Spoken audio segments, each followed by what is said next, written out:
nations on them to come match your argument. Yeah, I think that like I agree with you 100%. What I'm trying to get to is what the most efficient way of doing it. What is it? It's like doing sheetrock. A lot of people can patch a hole, but some people can do it more efficiently. You know what I mean? Some people it takes them 30 steps, and other people they can do it in 9 or 10. So that's what I'm trying to get to. Because there are lots of different ways. I'm trying to figure out which way is the most efficient, that has the least amount of steps to get you to the remedy that you desire. Well, it depends on what you're trying to do or how well you're trying to do it. If you're going after the bag, if you're going after the bag and you're going after security, you're gonna want to gather all your evidence. You're gonna want to gather all this stuff up before you even think about a court date. And what I like to do is bait them into bringing me into court because then one, they're gonna pay all the fees, and then two, the burden of proof is gonna be on them. Yeah, I should have done. I'll be at the lab. Give me about 4 minutes. I'm gonna turn this corner, whip in the garage, and we're gonna start cooking. Cause I can tell you all day, but I'm gonna show it to y'all so that way when you see it, you're gonna be like, oh damn, because it's really interchangeable. The reason that the Securities and Exchange Commission is so powerful that they can go after anybody all the time is because it's up for the judicial interpretation what a security is because they have all these laws because they say so many different things. But I'm gonna show y'all. The law talks about what a security is. It's clear. There's no ambiguity there. No, it's extremely ambiguous. That's the whole reason that we're having so many issues with the SEC all the time, because there's a lot of room for interpretation.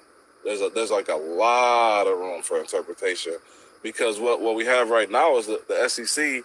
If we were to look at the law at face value, the SEC would be higher than the president. But we have to have judicial interpretation, and they're actually getting.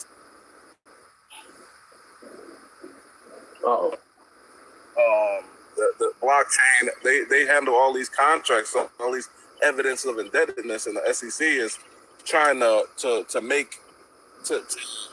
file suits on them without making rules, without any legislation, and that's part of the problem too because they actually don't have authority to make legislation.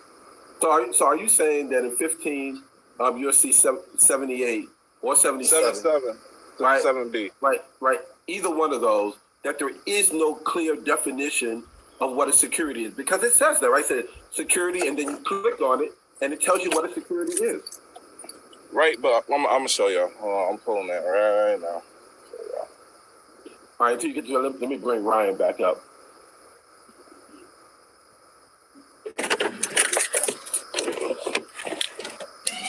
Hey folks, I'm going to tell you, if you're new to this information, trust that we were all new to this information at one point in time. And I never would have imagined that I have as much knowledge as I do now. But it's not just from, these TikTok lives. Take everything that we're saying as an absolute lie. Go and look at the things that we're talking about. Gain your own understanding of it.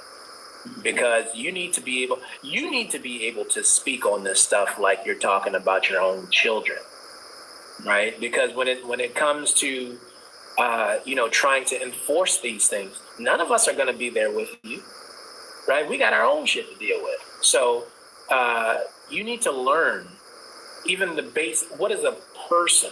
In this 77B, this 15 USC 77B, it even has the definition of a person. Right? The person is not what you think, so you got to read.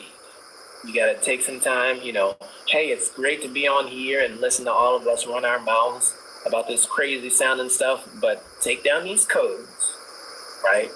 Read them, gain your own understanding, and then maybe you'll be in the big box running your mouth and talking about this remedy and this victory, because that's what it's about. It's about you learning who you are, learning what you've abandoned, right? And then reclaiming it, taking that back. Because again, if it was somebody on the street You've seen these court TV shows where the people are taking their brothers to court, Judge Joe Brown and all these other things for $500. That's $500. That's actually something that you have given to them. Imagine if nothing was given to you, but yet you're still paying something that you think was given to you. That should piss you off. In my opinion, I would be pissed off. Hey, I got a $500,000 mortgage, but realistically, I've paid that right at the fucking beginning, and here I am, 15 years in. I've already paid $350,000 to this servicing company when they never gave me anything in the first place. So, these are the things that I would hope would spark a fire under every single living being, man, woman on this live to go and take what we're saying, right? Don't believe it for shit, but take what we're saying and dive into this information, because everything is written. Everything. All right. So first of all, I want to qualify this. The reason I'm using this is because we're in 15 U.S. code. This is commerce. I'm stuff that we're talking about, all the stuff that we're doing with. So that's why we're using 15 U.S. code. I'll also refer to Regulation D in the CFR, but for the purposes of right now, we're going to go to 77B because it's going to tell us for commerce what the term security means.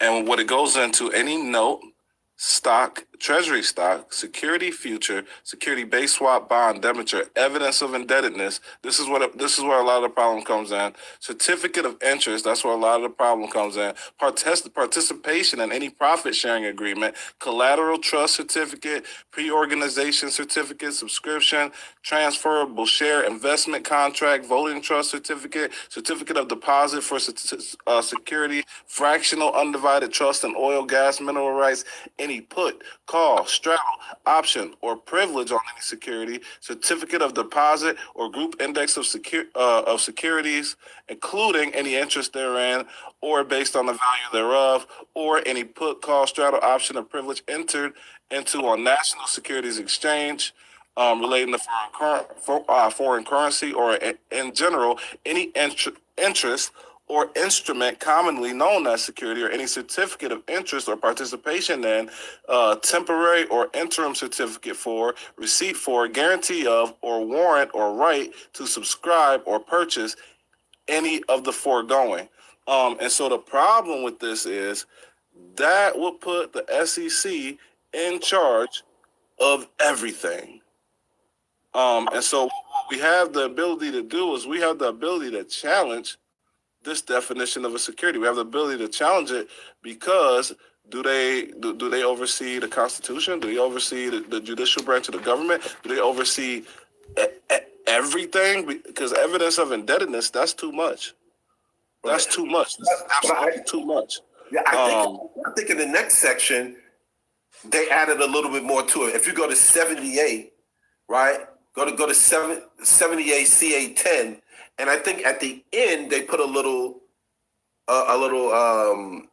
like exception in there where it talks about the maturity date, and that the maturity date is actually what separates the note from a security. Right, but and then we also have to look at Regulation D, and the powers that come from it, and we also have to look at the principles of law and equity, because that's how we can challenge that and get them to change that. Remember, these things change all the time. They're moving stuff out of here. They're putting stuff in here. When we utilize the principles, that's when that judicial hearing is going to come in, because we're going to say, hey, you're violating the principles of equity. You're violating the principles of privacy. You're violating this, that, this, the third. And then they'll come in and change this because this is crazy. Your question, Red. What's up? So where does a special deposit fall under that? Does a special deposit count as a security? I did not see specifically special deposit. I think that's that'll be in 12 USC. Where is that at? Reason why I ask is I keep telling people, it's non-negotiable with special deposit. That's why it doesn't fall under that security. because that's what I use. A restrictive endorsement is a special deposit. Just like you could generally deposit shit into your bank, you could specially deposit shit into your bank. Okay. We're gonna have to read that, y'all. I just wanted to throw that out there so to put that in the back of your head, like later on, tomorrow or something, when you think about it, you go, motherfucker, you know what? That's some heat right there. What about that special deposit? Why does Frank always talk about them special deposits? And now is that private banking or regular banking? I'm gonna keep it real. I don't even know. I thought it was just personal. Okay. It's like you got to understand. Like my style isn't like from books and books. My style is from like personal, getting my ass beat here and there before I figured it out. You know, because mind you, I couldn't read for a very long time. But when I got to read, I was kind of mad. It's just all right in front of y'all. And I noticed how even how I move and I read the book and I go, oh, well, I was right this whole time. Like, huh? Yeah. That's why I keep saying, like, you got to undo the security. You got to make it from a security. You got to bring it back into a contract because they're changing it. Like, their paperwork is meant for you to abandon your proceeds. Mm-hmm. It's like as soon as you abandon your proceeds, them UCC codes start kicking in and shit. If you're using UCC codes, you ain't got no proceeds. Because they'll tell you consumer credit transactions have nothing to do with the UCC because there's no holder in due course. So if there's no holder in due course, then it's not a security, it's a contract. Well, why is it not? Why is there no holder in due course?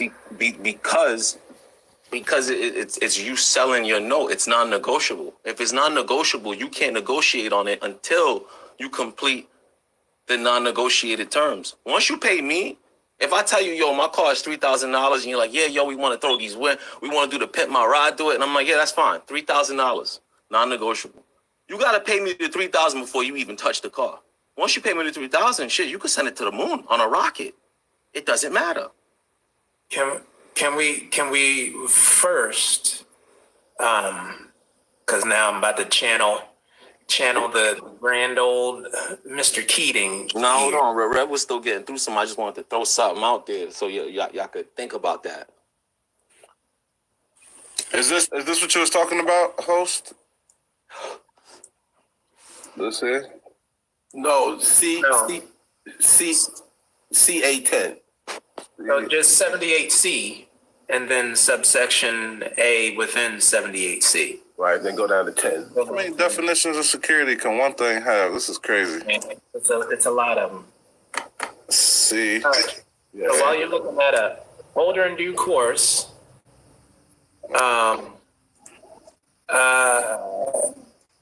the holder took the instrument for value in good faith without notice that the instrument is overdue or has been dishonored, or that there is an uncured default with respect to payment to another person without notice.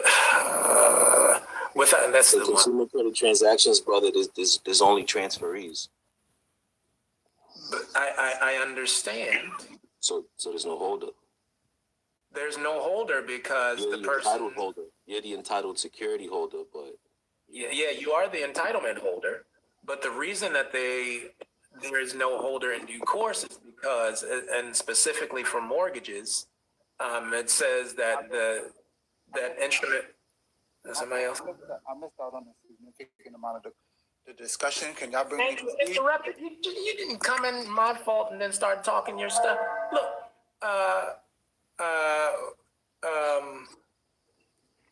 without any claim, without any notice, and this is off of UCC 3-302, right, where it describes what a holder in due course is. It says without notice of any claim to the instrument. Right. Okay. And then we go to 16 CFR 433.2. Hold on a minute. So, Red, you see that bottom part right there?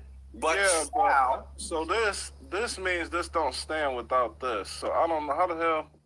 Right. So that means that if it's 9 months or less, it can be a note, but anything 9 months and over that has a maturity date is a security.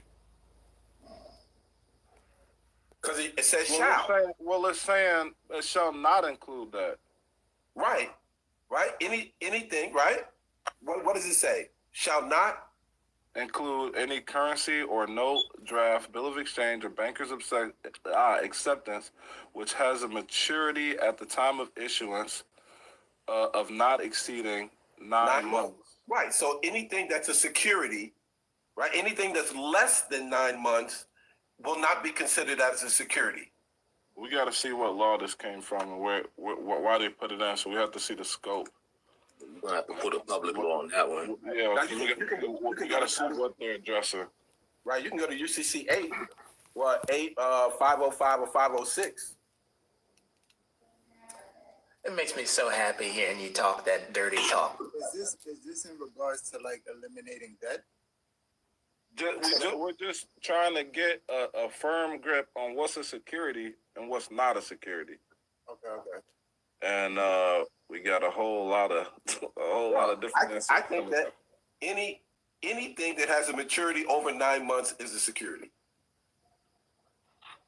But does that mean that anything that doesn't have a security or doesn't have 9 months or has less than that is not a security? Yes. That's what it says. I don't think that applies. I don't think because that applies. that's the difference between a note and a security. I don't know, because I could make an investment today, and I could put like and pull out in an hour and have, No, the question is what is the maturity on that contract? So if the maturity is 9 months or less, then it's a note.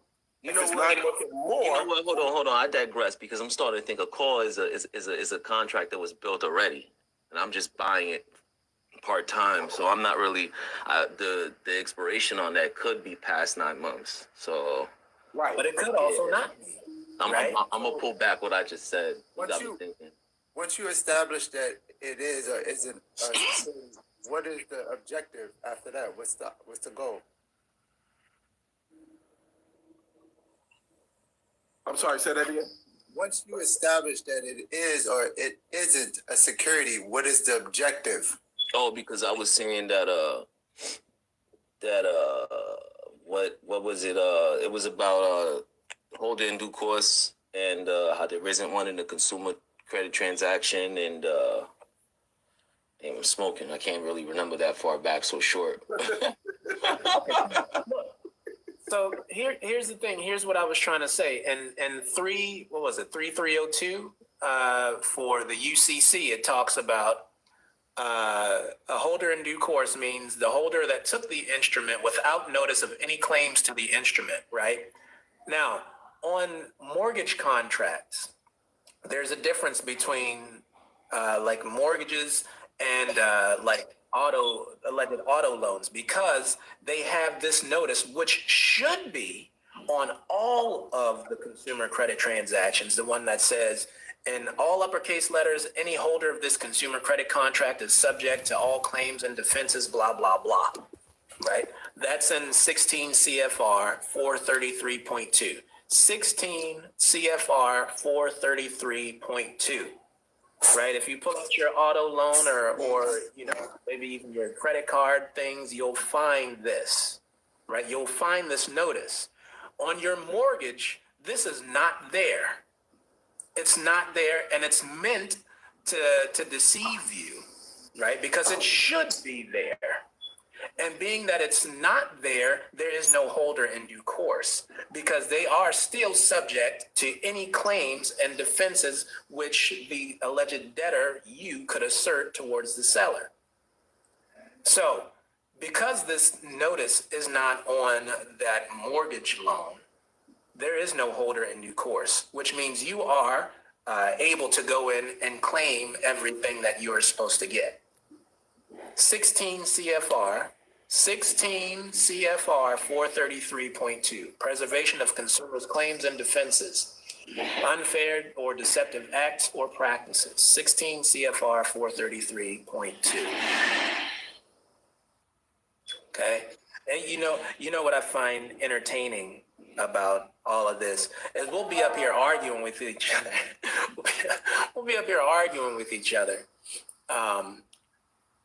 But we're all learning, and then it starts to become, hey man, look, this ain't right, this is right. Meanwhile, you got 100 people in the audience, like, what the fuck are they talking about, right?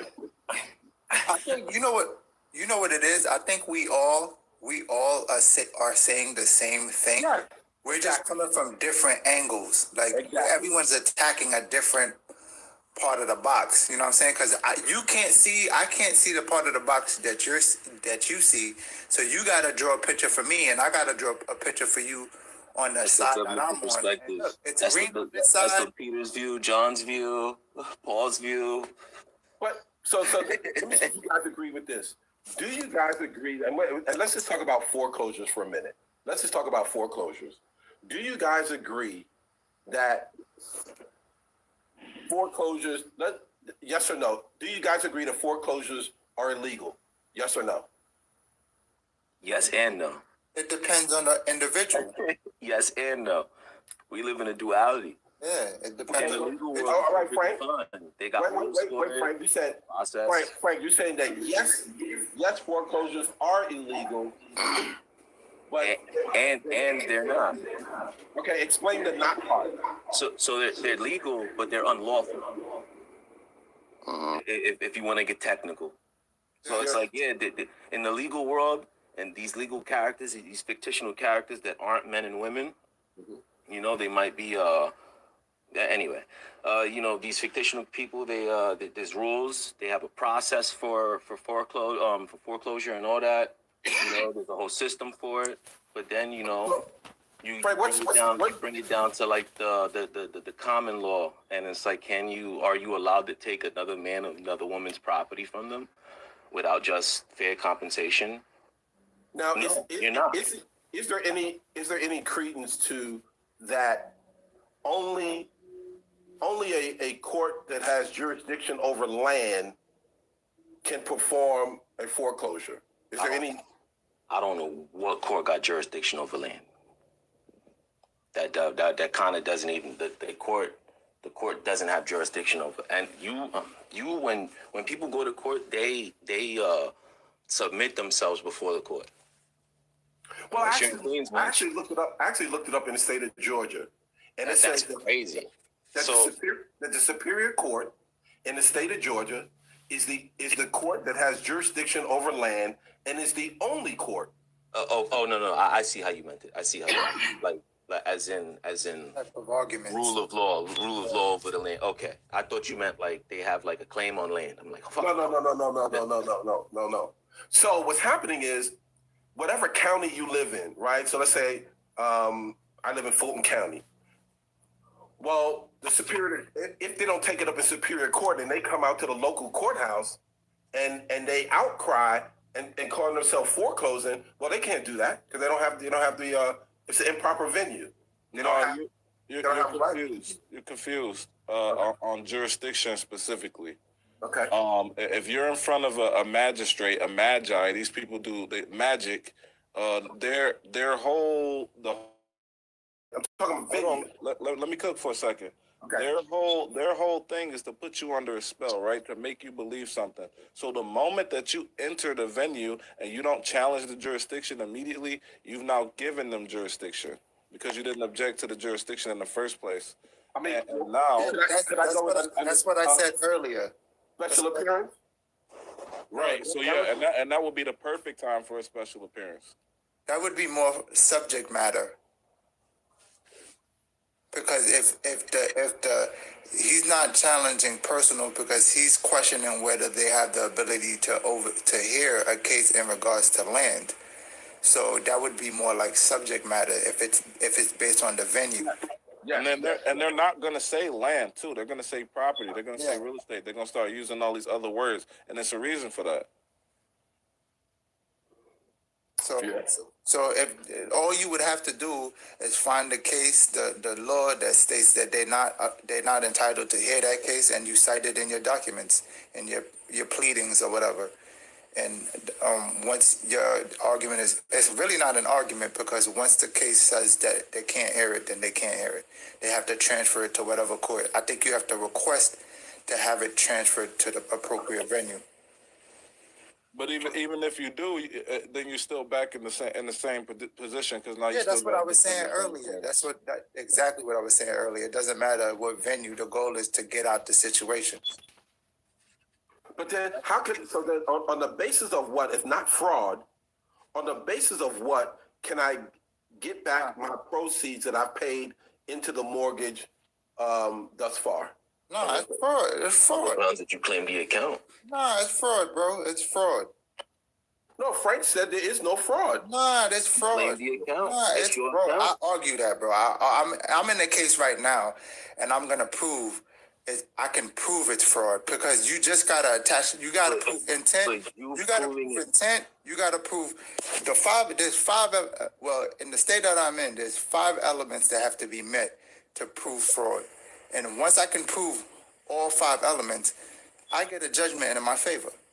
And I've already proven all 5 elements because if the proof that there was misrepresentation is the document itself. But a lot of the times what happens is once you get them to the point where you can prove, because if fraud misrepresentation wasn't a thing, it wouldn't be listed as an argument that you can make in a case. So when I go to a financial institution, if a financial institution leads me to believe that they gave me a loan, they have documentation stating that they're giving me a loan. And then when I request for proof that they actually gave me that loan and they can't, that is evidence of misrepresentation. They misled me to believe that they gave me a loan. Now, all I have to prove at that point is intent, reliance, and damages. Now, once I can prove damages, every dollar that I paid into that particular thing comes back to me. And can I also get the proceeds from the performing security? See that I can't. What they might translate that into in court language is punitive damage. Because there's actual damage, which is what you actually paid into the damage that you actually acquired through payment on this fraudulent loan. And then there's punitive damage where the institution had a responsibility to operate in good faith. Because this is not no regular mom and pop. This is a major financial institution that basically committed fraud. And you're saying, hey, they had an obligation to operate in good faith. I'm entitled to this amount of compensation, and that would probably be like, okay, the value of the home or the whatever. Yeah. Sure. All right, Frank. Go ahead, Frank. Yeah, I was but like fraud is definitely he's right, but at the same time, Hold on, wise guy. Go ahead, Frank. No, I was saying he's right, but at the same time, going to fraud route is just it's too heavy. It's too heavy for people that don't know. Like me, I'm a simple guy. I want to do things in 4 sentences. I could prove a breach before I could prove fraud. Easy. Now I could prove fraud like in other situations where it's blatant because they don't know that by their nature and performance naturally is my evidence. Like my famous the guy who towed my car. I was working on my car. I left to go get a part. He came back. He towed it. So he bought my car. It was that simple. I went over there. I'm like, he'll give it back. He's like, nah, I left him a receipt. And sued him. Talk like he ain't paying me for the car that he bought. Like, I could prove fraud because now he's over here talking about, I told it. I was like, oh, so you picked it up and just stole it from me, you saying? And I'm using what he's saying in court, and I'm asking him these questions back. You know what I mean? Like, I basically jam them up just with their normal performance. I could call out fraud. But these big corps, these writing 3 pages, 4 pages of an argument to try to prove my standing on fraud, it all to me. If you came at me like that, I'm just gonna say it's conjecture. It's all conjecture and it's speculative. Like you just made the shit. What about this? What about the fact that the person who filled out the application for the mortgage is unaware that security is being sold and Then they shouldn't be securitized. Contracting. They shouldn't Hold be contracting. They shouldn't Hold be on, doing hold on, business. hold on. Hold on. How is that conjecture though? If I sent you a document requesting verification, and then you're unable to verify, how is that conjecture? No. That part would That's be speculation. True, but I'm saying the extra that you add on to it is like, oh, because it is, fraud here, and it's like, no, now that's just speculation. No. Now you No, speculate. what I'm saying is, we know that the mortgage company or whoever it is, the bank service, whatever, they're securitizing that on the back end. So when you pay the servicing company your money, they're sending that money to the investors. Okay, No, well, that's I'm not aware of that as the one who's the owner of the security. But was it in your agreement? No, it was not. No, it was not. Because at the closing table, they switched it. Right? I went from thinking I'm the owner to I'm a third party in a contractual agreement that I have no clue about. All I know is you went in there for a loan and you came out with a mortgage. But the whole speculation argument that I was trying to make, I'm not trying to say like you wrong, bro. I'm just trying to say like the argument that I know they're gonna put up is speculation and conjecture. Because what I'm saying, but on the back end, on the back end, in terms of me, I deserve as the holder of the note, I deserve proceeds on the fact that they're securitizing the note. Absolutely.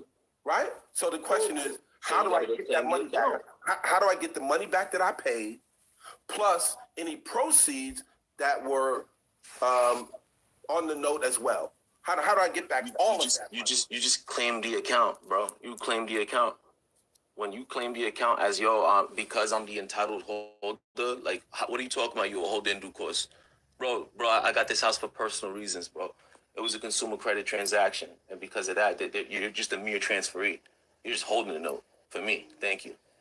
I'm gonna require these payments now. You know what I mean? You direct the security how you want your security to be, delegated. It's yours. But if you don't know that, then you're admitting basically to being incompetent at the time of contracting. Why should you keep some of the benefit if you have no idea about the contract at all? So it's like that's why I say it's people. Is that now? Let me ask you a question. Is that an in court or out of court process? We what? Everything that you just stated. That court is court, bro. If I'm holding it, we're talking about it, we're holding court. No. I understand that, but what I'm saying is, in front of a judge or in private, is it a public process or a private process? In public, I'll do everything in writing. I won't talk to a judge with my mouth. I'll do everything in writing. No, but I'm talking in particular everything that you just said. Is that something that you're doing in private or in private? Yeah. Okay. So when I'm basically making a claim to the security, it's all private. Okay. Now let me ask you a question. I'm talking to the big dogs. I'm basically saying like, cool, like, hey, look, your opportunity is right here. If you think I'm wrong, please show me.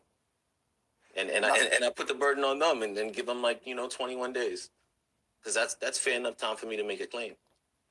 Okay. So now, in a situation where they dishonor that, I'm assuming that you're taking it public at that point. It's kind of both. Because equity is private. It's public, but it's private. Like, granted, I'll file it. I'll do a public filing and let them know. And now I'm gonna show them my hand. Like, this is what because it's adversarial. It's a duel. You can't go in there saying, "Oh, we're gonna shoot 22s" and then come out with a bazooka on the other end. You can't do that. That's why there's discovery, and you can see both sides. So it's like they're gonna see what I'm working with, and they usually just settle out right there. Well, we know that, like, once you got their backs against the wall, they're more likely not to take it further because they don't want the cat to get out the bag. You know what I'm saying? Like, when you start saying like you believe and I believe in God and I swear everything is true. When you start raising your right hand and speaking on that stand, and it ain't in their favor, they get real scared. Yeah, that oath is dangerous. They don't like taking oaths. You know what I'm saying? Because it's a murky water for them, because it's easy for you and difficult for them because there's a lot they have to disprove and prove, and a lot of times. they do great in a Nisi Prius court. See, Nisi Prius courts are the common courts everybody's in. There's a court of no record. There's no record of this court. Like there's a court, there's a record that it happened, but there's no transcript. There's no actual court. It could be, it could be washed in a Yeah, that's blink why of an eye. they always Nobody's try gonna to ask arbitrate questions. everything. That's why Yeah. they're always trying to arbitrate everything. So that's an EC Prius court, a court of no record. I'm never in those courts, and that's where these corporations want to take me every time, and I'm like, But they're not dealing with law and we're in the wrong environment. I'm gonna swear in. They're like, oh no, we're not taking any testimony. Oh, I must be in the wrong court then, because there's no way in hell I have standing. I'm just a man. Yeah. If you're putting me against Coca-Cola, well, Coca-Cola might win in this court. But if we go to that court right there, if you just spin that chair you're in, Your Honor, and you become my honor. Right. Once you understand what I'm saying, my honor, then I'm pretty sure the favor's gonna rock in my way, because I'm gonna look over and go, where the hell's Coca-Cola? Mm-hmm. And it's just gonna be some guy calling himself an attorney. I'm like, that's nice. Now where the hell's the plaintiff? Where's Coca-Cola?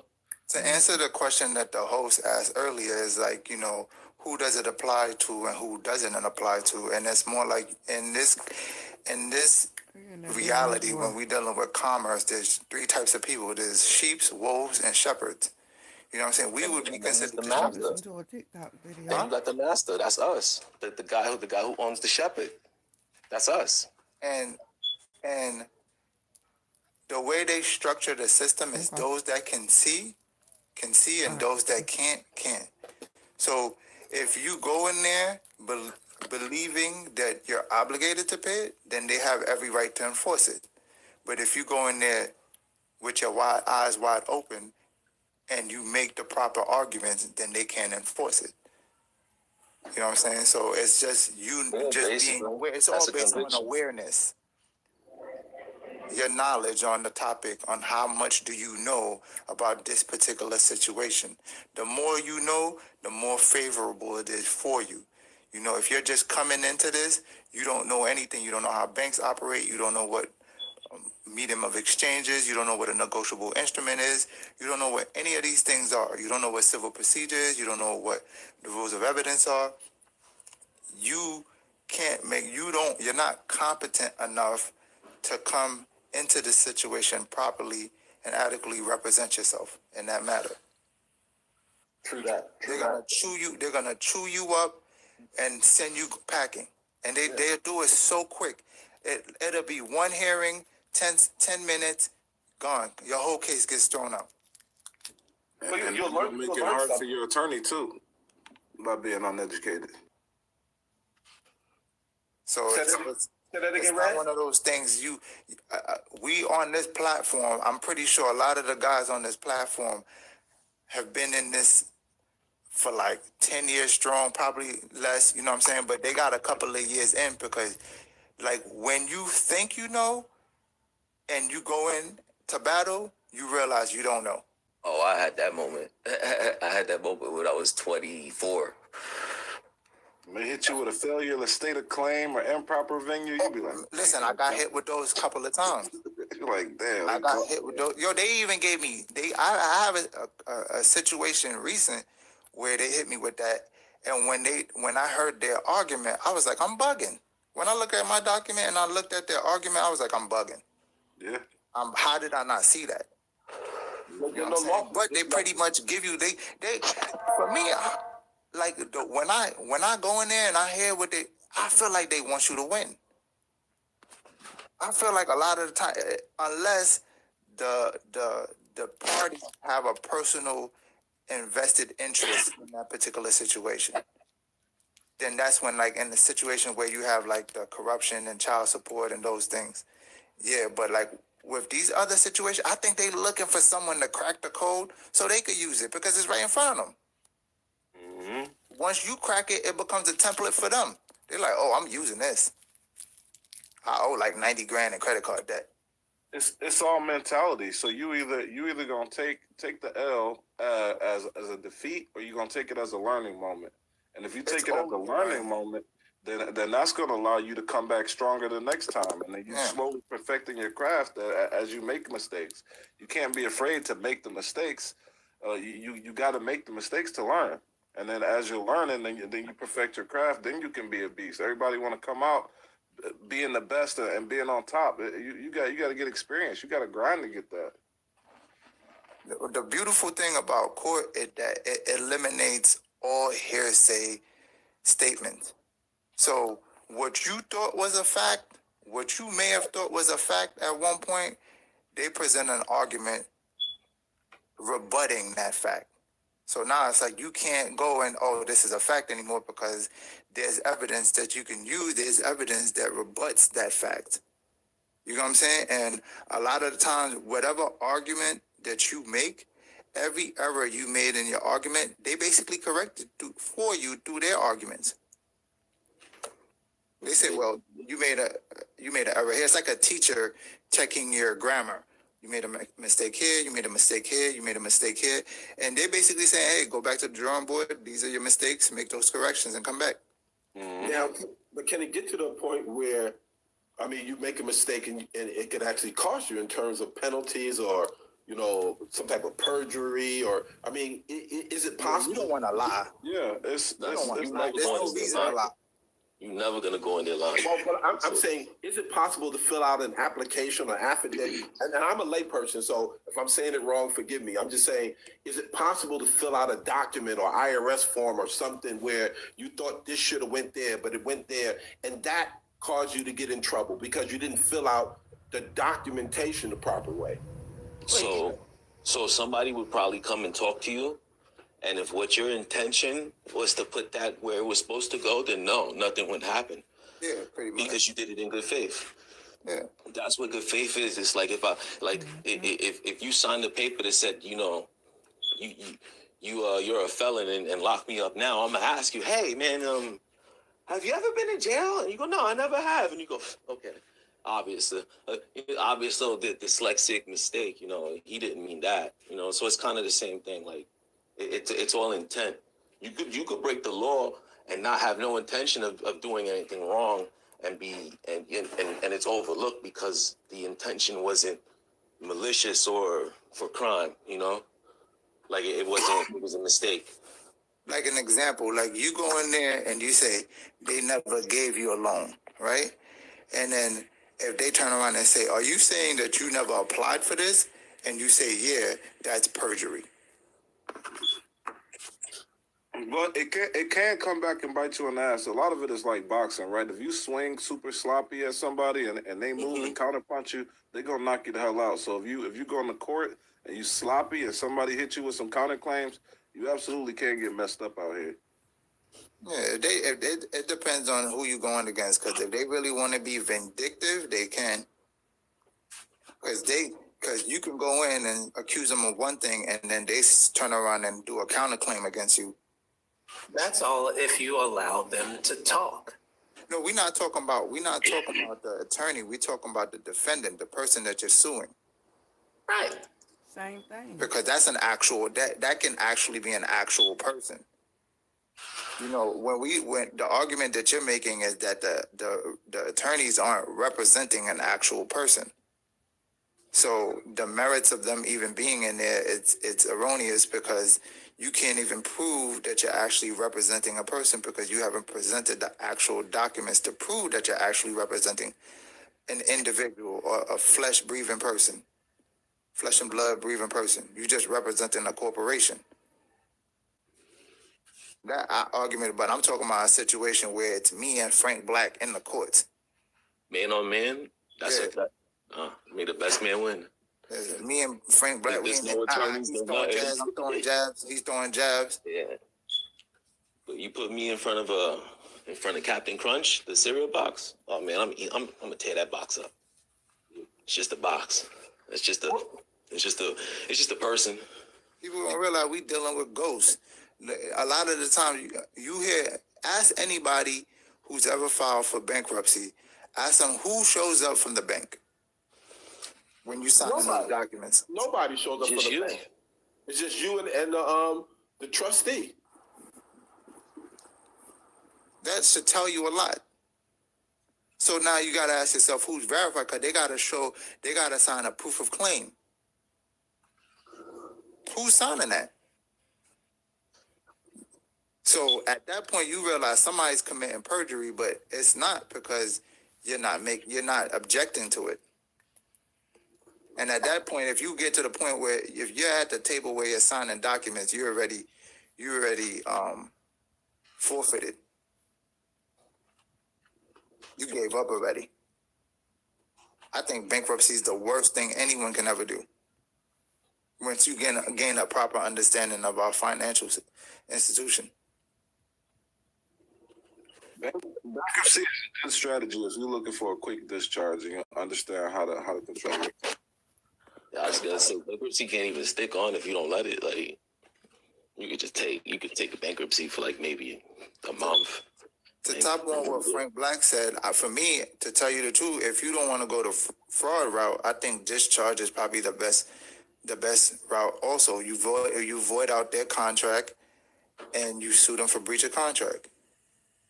If they accept your instrument, What's the breach? Huh? What's the breach? Breach of Fiduciary duty,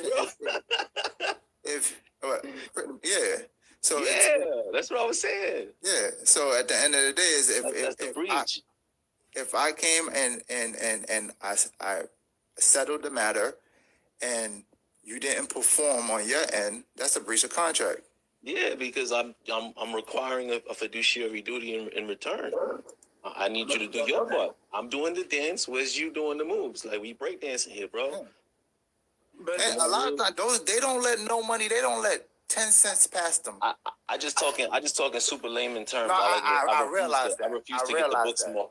I refuse to get it. Like don't get me wrong. I do know it, but it's easier to articulate it because of the Plain Language Act that came out in 2016. It allows me to play a certain person that I want to play, where at any given time I could kind of bend the laws of physics in front of them. Like, I could be talking my shit, they put a paper in front of me, I go, I can't read it. They go, let me tell you what it says. No. You ain't gonna tell me nothing. Don't tell me nothing. I'll just take that paper and I'll just have somebody I trust read it. And they be like, no, you can't leave with this. I'm like, oh, I'm sure it says something real nice, doesn't it? They're like, nah, you're not leaving with this. Just like plea deals.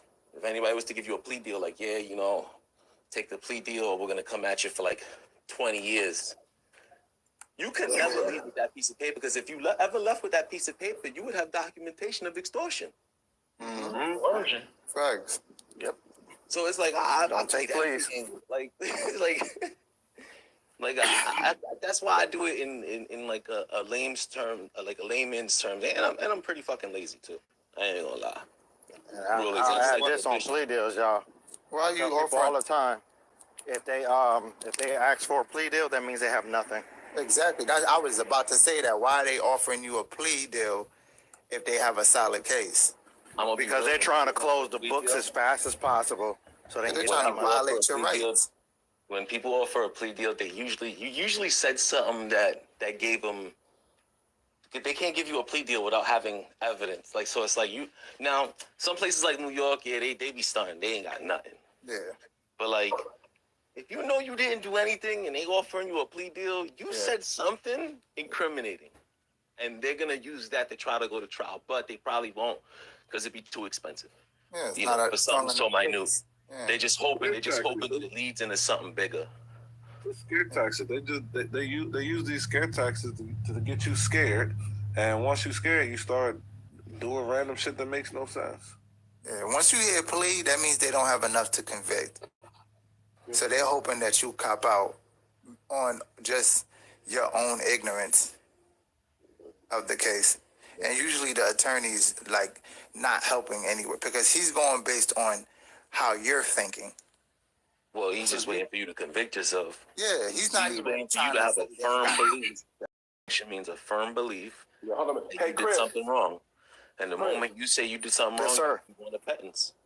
Hold on a minute, Frank. So we were talking earlier. I don't think you're on it. Just your personal opinion.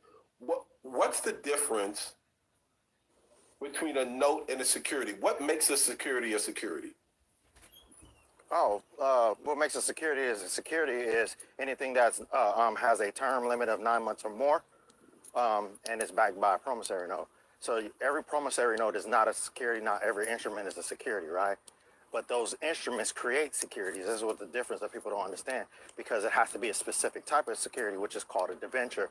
And if you look at anybody's indenture trustee agreement, or if you look at, I think it's under, don't quote me on the law. I just had it up. I can't remember. But it lets you know exactly what a debenture is. A definition of debenture. Just type that up into Cornell law, and it'll show you the definition of a debenture, and you'll identify what a debenture is. The only thing that creates securities are debentures. Even your applications, I give you an instance. Even the application you signed at the car lot, and they say, hey, this is just an application to start something, right? No, that application created a debenture, right? And then they created a contract that they sold, which creates another debenture, right? All these things are doing is creating a specific type of security, right? So there's different types of securities, right? There's debt securities. There's I forgot the other word, but so if you would get a car loan and it's less than 9 months, then it wouldn't be a security. Nine times out of 10, if it's less than 9 months, they cannot submit that to the Securities Exchange because it has to be 9 months or more. That's why everything is a year. Everything you do is a year, at least a year. If you do anything lower than a year, they call it a month-to-month contract, right? So things are paid by monthly as used. So then, therefore, there's no security placed on that. So the loan application that you fill out when you go to a car dealership, on the back end is actually securitized? Yes. And that yes. The minute you give it to them, that's why they're taking so long and having you do test drives and all this stuff, because what they're doing is waiting for the check. That's what they're doing. The minute you sign that application, the minute you fill it out online and they submit it in, they already submitted it to the Treasury. Okay, but so their banking institution. I mean, so knowing what I know, how do I interrupt that? And when the check comes back, have the check come to me instead of to them? It does. Well, it comes to you. It comes to that. You got to remember, they're putting it in their name in a sense, right? So that they can pay for the car that you just took from the that they just gave you from the car lot. So this is why they're having you sign over power of attorney so they can act for you, right? So what they're doing is they're going to say, hey, they gave me permission to pull this and put this in their name, and this is why they put themselves as the creditor on your application or on your thing. They put themselves as the creditor. Then with that power of attorney, when they submit it to the Treasury says, okay, we're writing a check to this on behalf of you, right? So then they get the check, but then they come back and tell you, okay, the bank didn't approve you, or the bank did approve you, and then transfer your debt to the third party as debt collection. Right. So I'm saying, so what can I do on the front end? Restrictive endorsement, notice of subrogation. Restrictive endorsement on the application itself? Yep. Never do an online application. Never do it through the computer. I tell them all the time, I need a paper. I need to read it. I can't sign nothing I can't read, and I'm not signing nothing you're telling me. Just because we're on the computer saying this and that, well, all we're doing is this. I want to see that in writing. I don't do any more electronic anything. I don't do nothing online. They can tell you all you want to. Well, we got to do it online. I said, well, how can I sign something I can't read? Because your online don't have everything that's in this document. Doesn't even give you the option to opt out.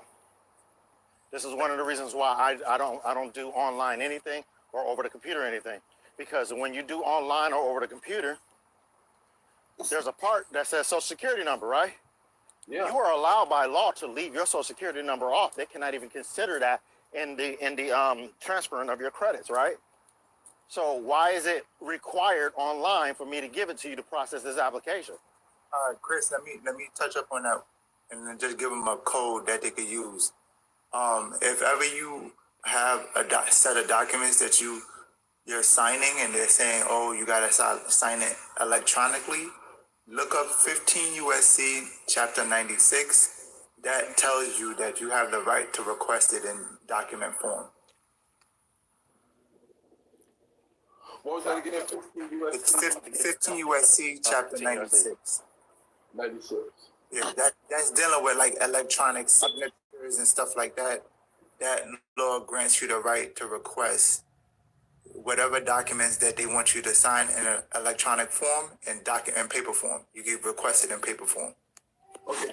Yeah, Angela saying I get a mortgage loan online and they refuse to send it in paper. So here's the biggest thing. Here's the biggest thing about all of this stuff. You got to remember this. Some of those applications got a lot of stuff on them, right? But if you know that if you know that these things are on these applications, this is why it's always smart to say, hey, I need to read this stuff before I even go into a business deal with a mortgage or a car loan or any type of loan. I need to know these things. You know why? Because I'm gonna have my letter of instructions ready when I go sign it. So when I sign that, I'm going to sign that on the bottom as a restricted endorsement. I'm even going to put all rights reserved, right? And then I'm going to hand them a letter along with it. Please put this with my application. Because it's going to address all of those illegal things in that documentation. Now I just put them on notice. And they cannot say they didn't. I know that it's illegal to give a down payment. So we're not doing that. I know that I do not have to give you a social security number. We're not doing it. All of this stuff is going to be addressed in my notice. And I know that they cannot deny me an extension of credit because they're not the ones giving me the loan. So any denial is default. And where's that in the law? That's 15 USC, I think, 1692E or something like that. Hold on, I might be wrong. It's actually to the opportunity. Which one is that, Red?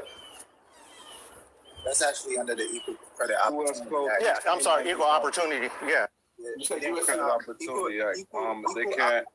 They can't discriminate against you for just upholding your rights. You said 15 USC 1? 1691. 16. 15 USC 1 2 would be a restraint of trade, but 1691 for the purpose of what he's talking about.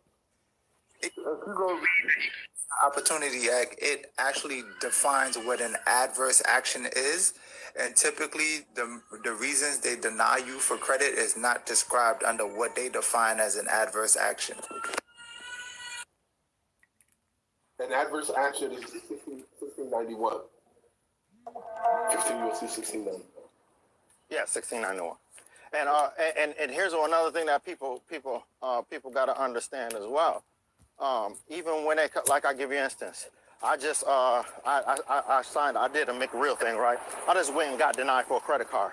I called the underwriter. I said, could you show me how you're able to deny me an extension of my own credit? And I gave you a consumer credit application. And the lady just got quiet over the phone. Because I said one thing. I didn't say, why did you deny me a credit card, right? I said, why did you deny me an extension of my own credit? I said, my own credit. Now that just put her on notice that I know you didn't give me anything. On recorded line. I said, hey, because her letter said, we denied you because of your FICO score, right? I said, FICO score? Because I did it under my business that doesn't have any credit yet, right? I said, I said, well, we know that your FICO score is private information.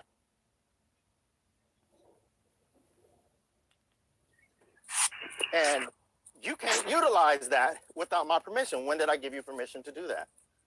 Mind you, that permission has to come in 3 forms, according to law. So even when they say FICO score, they're not even supposed to be using your FICO score without your express permission to even consider. Well, don't you give them that? First of all, they're supposed to give you an option to opt out. Let me show you why. Yes, you do sometimes. It just said we have a right to do this and this, right? But they didn't give you the option to opt out, and they're supposed to. They've all, the minute you sign that, the minute they give you the application, remember I told you you can't even, you cannot even leave your social security number off. You're supposed to be allowed to leave that off if you choose. They do not give you the option. So what they're doing is coercion in order for them to get what they want. It is illegal the minute you the minute they give it to you. It's false and misleading information the minute you give it to you. So the whole thing is in default, and once you get denied, you have claim. Because you denied me and did not give me the opportunity to do these things. I'm trying to do my everyday business in order to get my business done, which is legal, right? Which you have a right to, right? And you're restricting that ability by not giving me full disclosure and not allowing me to do the things that are within my consumer rights. So, in a sense, in a layman's terms, the minute you sign an application, they accept it, and they didn't give you the opportunity to opt out before they process it, guess what? Default. Just understood what credit was, they would understand why it would make no sense for an institution to deny you credit, because credit is not a loan. Credit is just granting you access to goods and services. So they're denying you rights to goods and services. They're giving it to you. The trade. That's what it all it's a comes loan, from. but it's not a loan.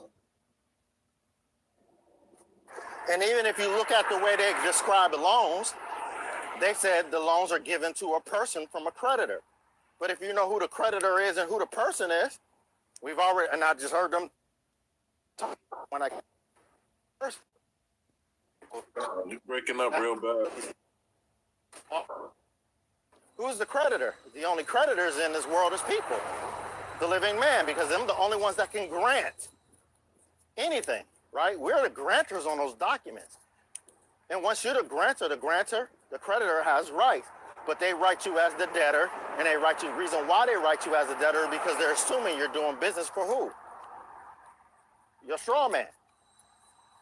But they're also acknowledging that you as the living man is granting this debt on behalf of the straw man. Right? Right. Makes sense. So these are things that we have to consider why these laws work against them. Let me ask you another question. So we were talking about a little earlier. We're talking about fraud as it relates to mortgages. Do you think that's a good defense in terms of if they're going to file foreclosure, or if I wake up one day and realize that, quote unquote, I've been defrauded by virtue of the fact that they never gave me any money? Is that a good defense to go in under fraud? Yeah, if you got your documentation. At the end of the day, you can pay that thing all the way up to the last year you owe it. And if you say, hey, I come to the realization that they were frauding me. They never told me this, and this. Remember, fraud is based on full disclosure. Fraud is based on whether they gave you misleading information. And if your agent that helped you buy your house did not let you know that they were selling your promissory note to a mortgage company, which is a fancy word for debt collectors for homes, right? That's not full disclosure. That's fraud. That's conspiracy. Well, they never do. I mean, I bought lots of homes. Exactly. So yes, And they've never told me. it's two major things: securities fraud and identity theft. That's what it is. Those are the two major things. And mind you, those carry stiff penalties.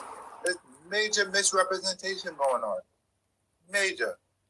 Hey guys, I just wanted to Thank you. Major because you guys are talking about something that I was just talking to a friend about. She went to a car dealership and, tried to get approved and that kind of stuff. And I guess she wasn't approved. Well, she walked away from the table. And I was like, you can't walk away from the table because they're still gonna, trade and all the things on the back end with all your securities. It's almost like you just gave all of your securities to them, told you to go away, and then now they're gonna still trade your stuff. So what should she have done? She should have stayed at the table. And ask for your application back. Yeah, you can't deny me my own credits. I ain't gonna lie, I own a So dealership. think about this, guys. There's shopping around. right. I'm gonna tell you this, guys. Like, she's right. Go ahead. No, I was just gonna say she's right. The thing is this: if they do not give you what you're asking for, they have to return your instrument. You gave them something of value. And they didn't and they kept it. And they told you, oh, we can keep your something of value. Why are you keeping my something of value if you're not going to give it to me? No, you either give my application back or you give me the check. Right? You're not leaving here without what you came there for. If I'm giving you something and you know these things, you know what a promissory note is by law, right? It's an instrument. And it's an instrument of value. And it has your signature. 9 times out of 10, y'all put your social security number on. It has your personal private information on, and they're telling you they're not returning that. They got a valuable instrument in their hand that they can trade on at any time they want to. But they're telling you we're not giving it back. Yeah, no, but you're going to give that back. she doesn't know anything about like this side, so she just walked away from the table. You know, and it was like, every day. yeah, and I told her, I said, no, go back, get your stuff back. Like you can't, don't walk away from the and table. get the application back? I'll tell you this much. You can try or you can sue them. In the car dealership industry, there's no such thing as a denial. Right. There's no such thing as a denial. I know this for a fact. Speak on it. Speak on it. Speak on it. The thing is, what happens is, as a dealer, the deal has to make the lender has to offer something that works for both the buyer and the seller, and typically the lender is screwing both parties, right? Because the lender say, hey, I'll give you this, but because this person's credit is so jacked up, I'm going to charge you a fee on top of that, right? So they say, I'll charge you a $2,000 fee in order to extend this credit to this consumer, but you got to pay a $2,000 fee. And what the seller do, they'll pass that $2,000 fee to you. Right. They'll say, oh, I'm not paying that.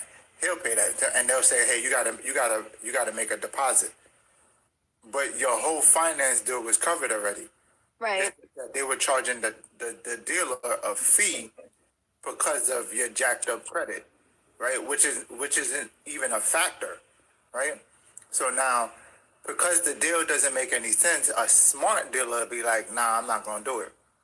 You know what I'm saying? Because that deposit that you leave could come back and haunt me later when I find out the entire deal was financed. You know what I'm saying? Or there might be situations where the lender will charge me a fee and not cover the whole finance deal. The lender, that sounds fraudulent. huh? That sounds like something's fraudulent going on. It's very fraudulent. It's very fraudulent. That's why I don't sell to consumers anymore. I just sell to other dealers.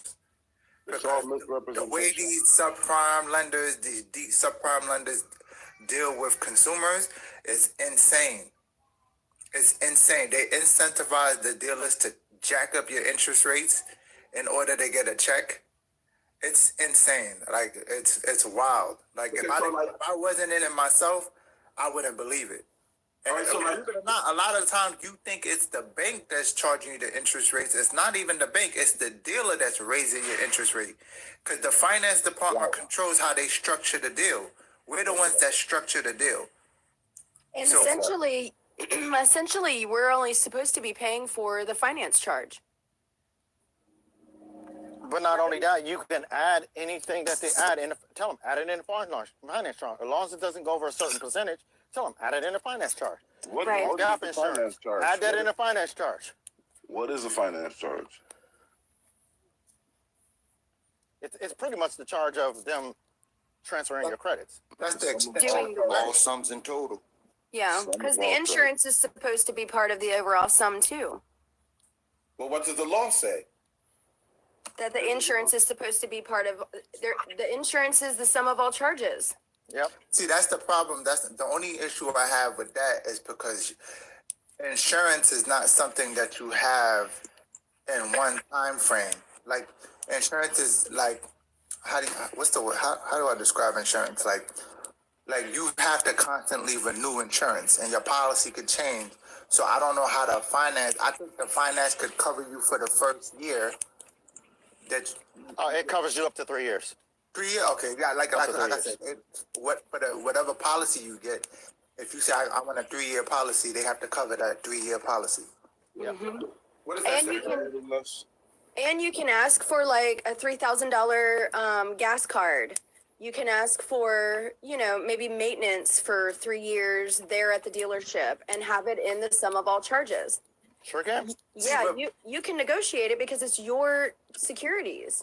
Most people don't know that. If people Right. knew that the finance charge covered their insurance, instead of getting like a 6-month policy, you would say, hey, can I get a 3-year policy?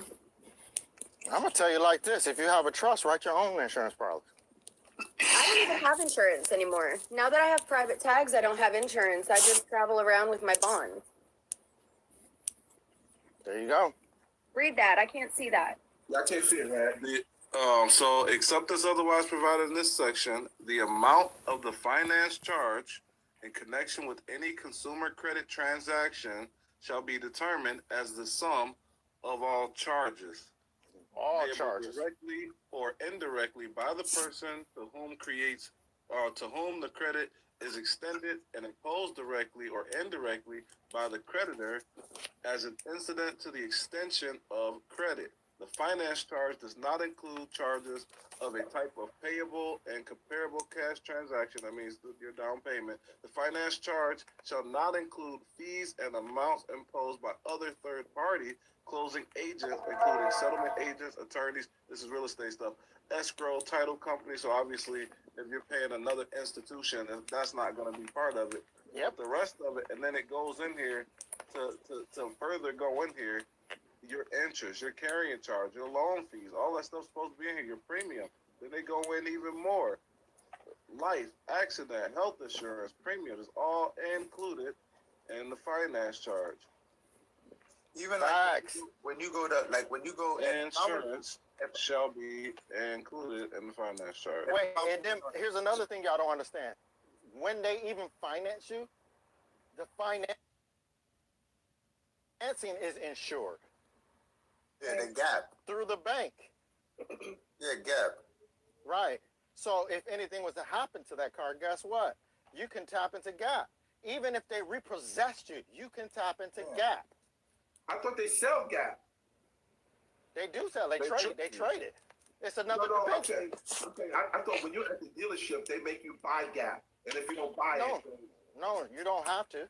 They offer it, but they try to sell it to you. Some dealerships will try to sell Gap when it's supposed to be included in the finance. But you got to think about it. Why wouldn't they? Yeah, If I could sell everything. you air, if I could convince you, you got to pay me so you can breathe air. Why wouldn't I do it? Especially if you're gonna sign a contract without reading it. I'm like, oh, I'm gonna sell this person everything. Right. And I used to. And you're gonna need tire insurance, bro. That's a separate insurance from the insurance for the car. Windshield wiper fluid.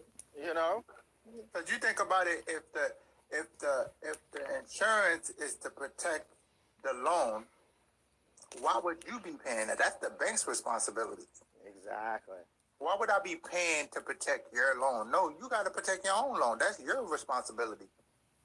If something happens, the car is a total loss, you want to get compensated for that portion of the loan that I couldn't pay, that's your responsibility. Why are you passing that obligation? And that's what everyone is doing in the business world. Once you get into the business world, I'll give you an example.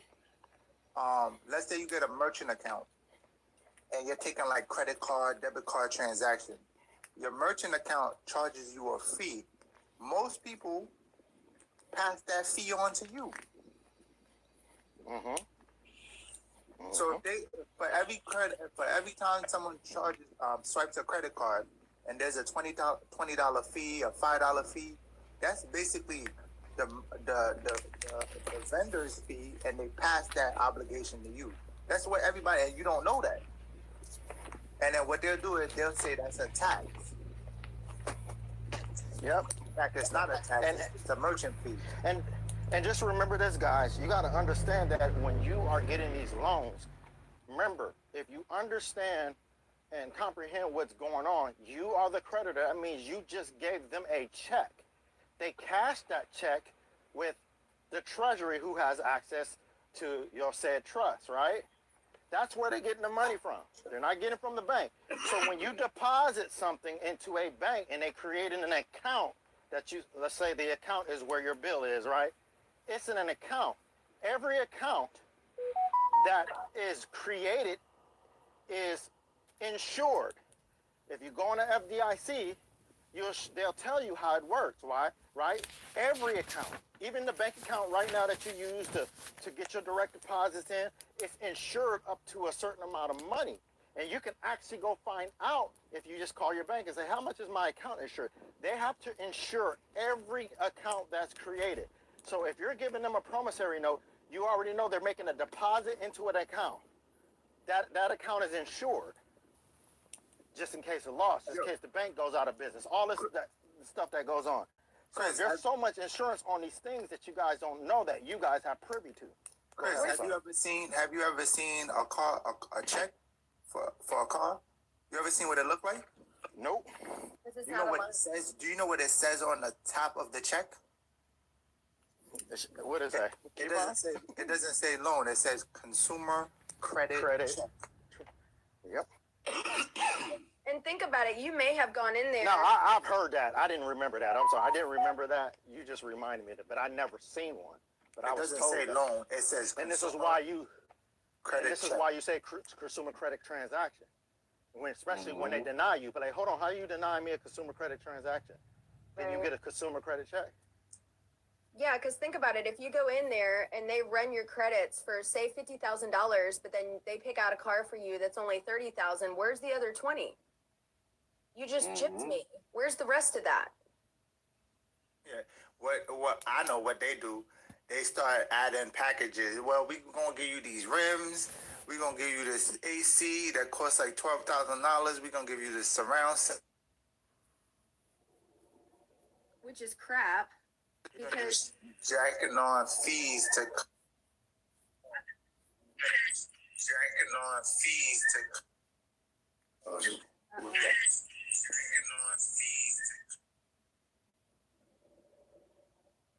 Yeah, he must have something happened. So what's the remedy? So once you realize, so let's say somebody had a car, paid the car off. Now they realize, wait a minute, something's not right. Is there recourse? Can they now go back and say, listen, I think you defrauded me? So how do you begin that process once the car is paid off?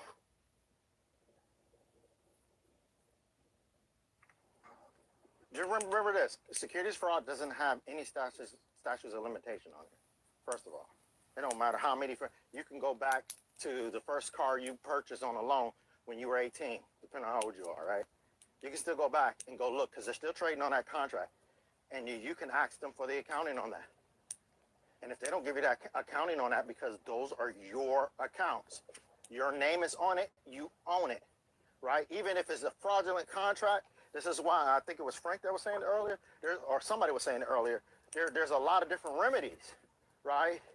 If you don't want to go after the bag, then just discharge that junk.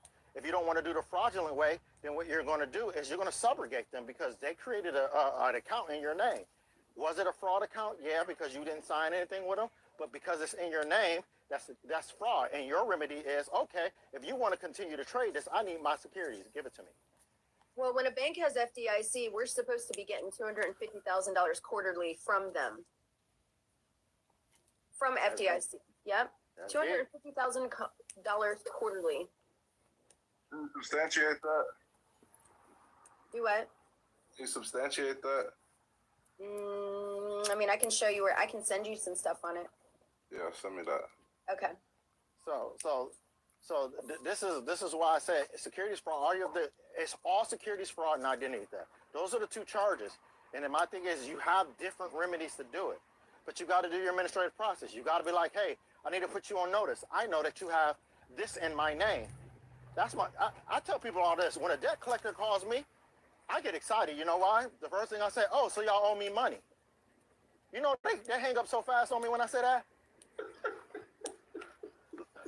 When a debt collector calls me, I get excited. I said, oh, y'all owe me money. So please, and I start asking, please send me the accounting on it. I need to see the accounts receivable, accounts payable. I need to see the original contract. I need to see all this so that we can settle this matter correctly. Now, so, and once again, I'm a lay person, so I'm just really just saying stuff. Does that have anything to do with a 1099 OID and the No. 8281 No. form? No, the only I'm gonna say this. Once you're here's what the 1099 is for. 1099s are for charge off, period. OIDs or something else, I don't know much about that, somebody can explain it. But I know 1099C is a charge off. 1099A is an abandonment, right? That's what they're for.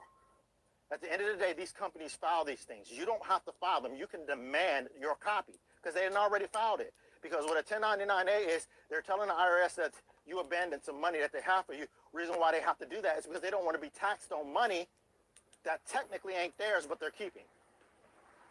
Same thing with the charge off. They're telling the bank, they're telling the IRS that, hey, we gave them this money so that they don't get taxed on it. It's tax fraud.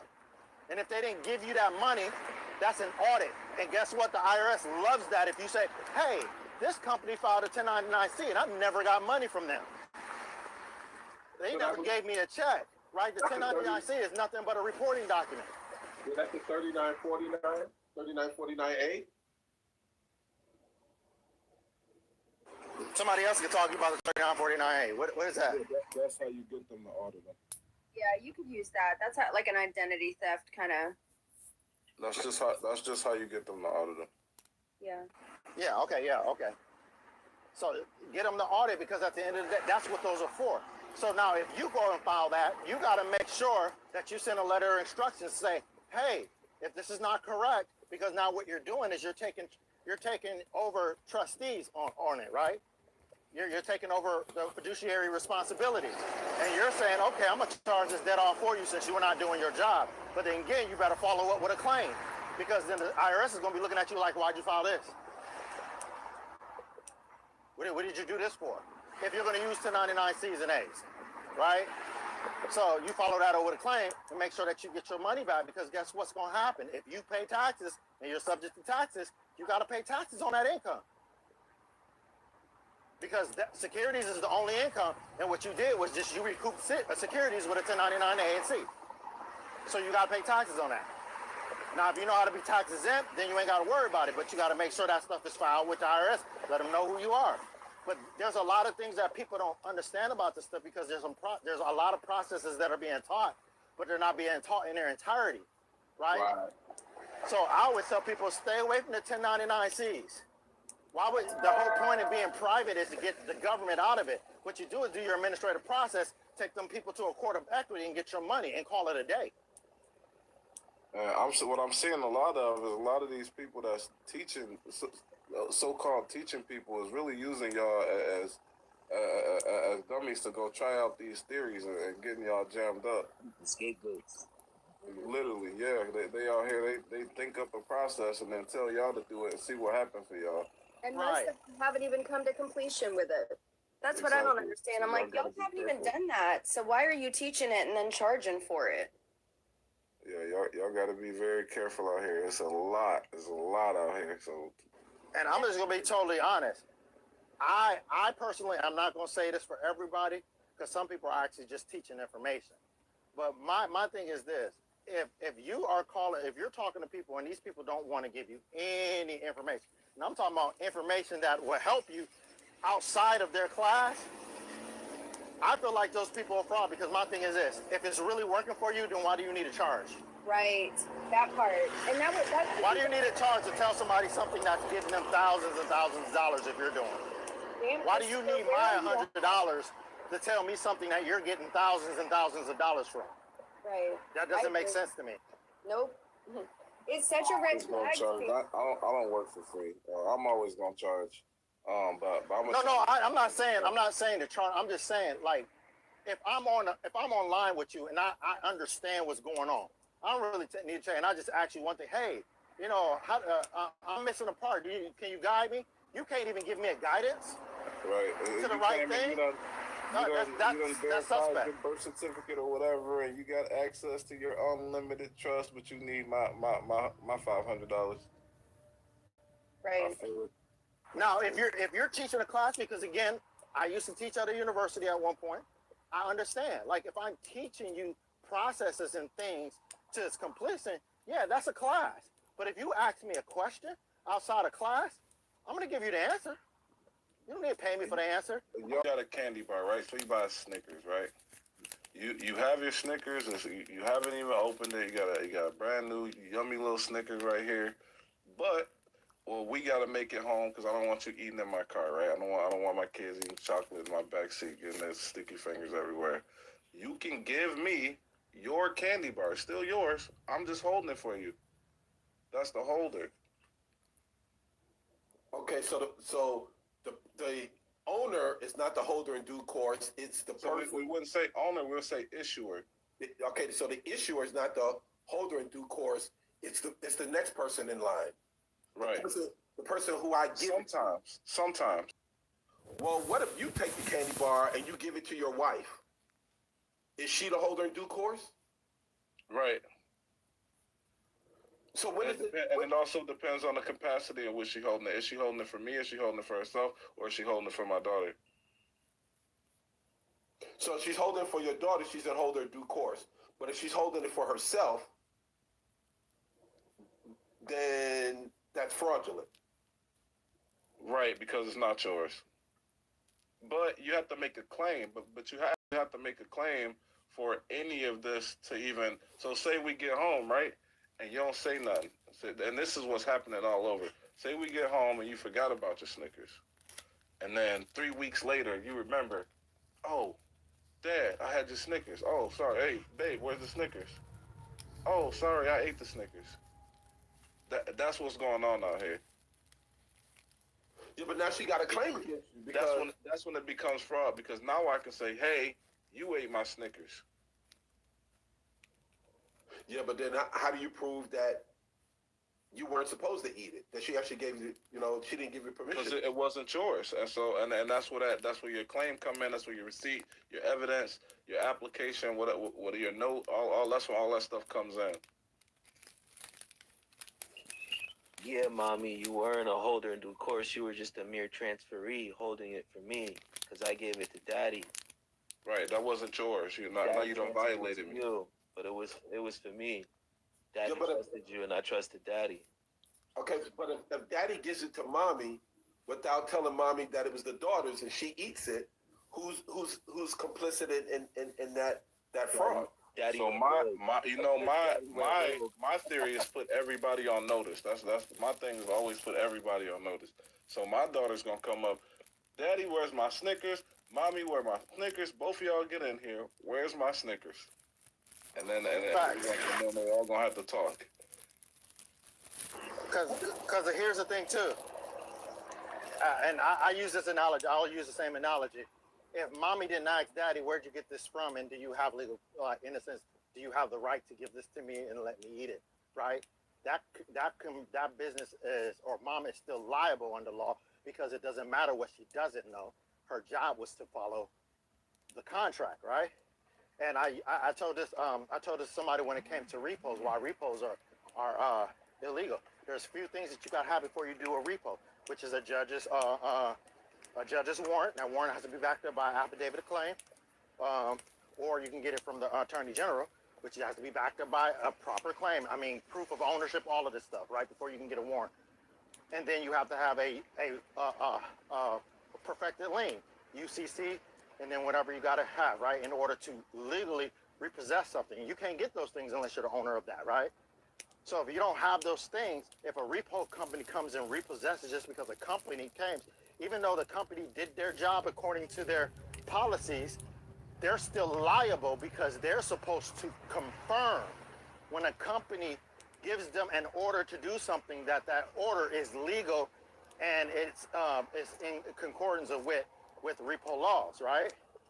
But if they do not do that because they think, well, they told me to do it because they showed me this and they showed me that, they're still liable. It doesn't matter. But, and then also, right, they don't have access to the security, right? Because I mean, Are you talking about the repo? Right, yeah, on the repo, because what happens is, I thought on the security that all non-payments can be made on the maturity date. Once the security has matured, and because the security has not matured, then how can they repo the car based on non-payment? I mean, that's all the reasons why it's illegal. That's why you can't collect. You literally, it kills me when I'm looking at these laws and it literally says that repos and foreclosures, all this stuff is illegal in the collection of a debt. If it says that, then why is it happening? It's happening because none of us say anything. None of us express, hey, this is not what you're supposed to be doing. Because I told somebody like this, if say me and King get in a fight, right? I beat King up. I started the fight. I beat King up, but King never goes to the police and reports me, right? I would never get in trouble for that. This is the same concept. It's not the police's job to go police them. It's not the government's job to go police what they're doing right. The government is only going to deal with what you can prove and what you can't prove. So if you never go get your proof and make the claim, then guess what? These people will never get in trouble. So this is what they were saying. People are just leaving stuff on the table. You're letting these people do all of this threatening, coercion, and lying, and all this stuff, and thievery, and then you're like, well, they said, and I keep asking, like, who is they?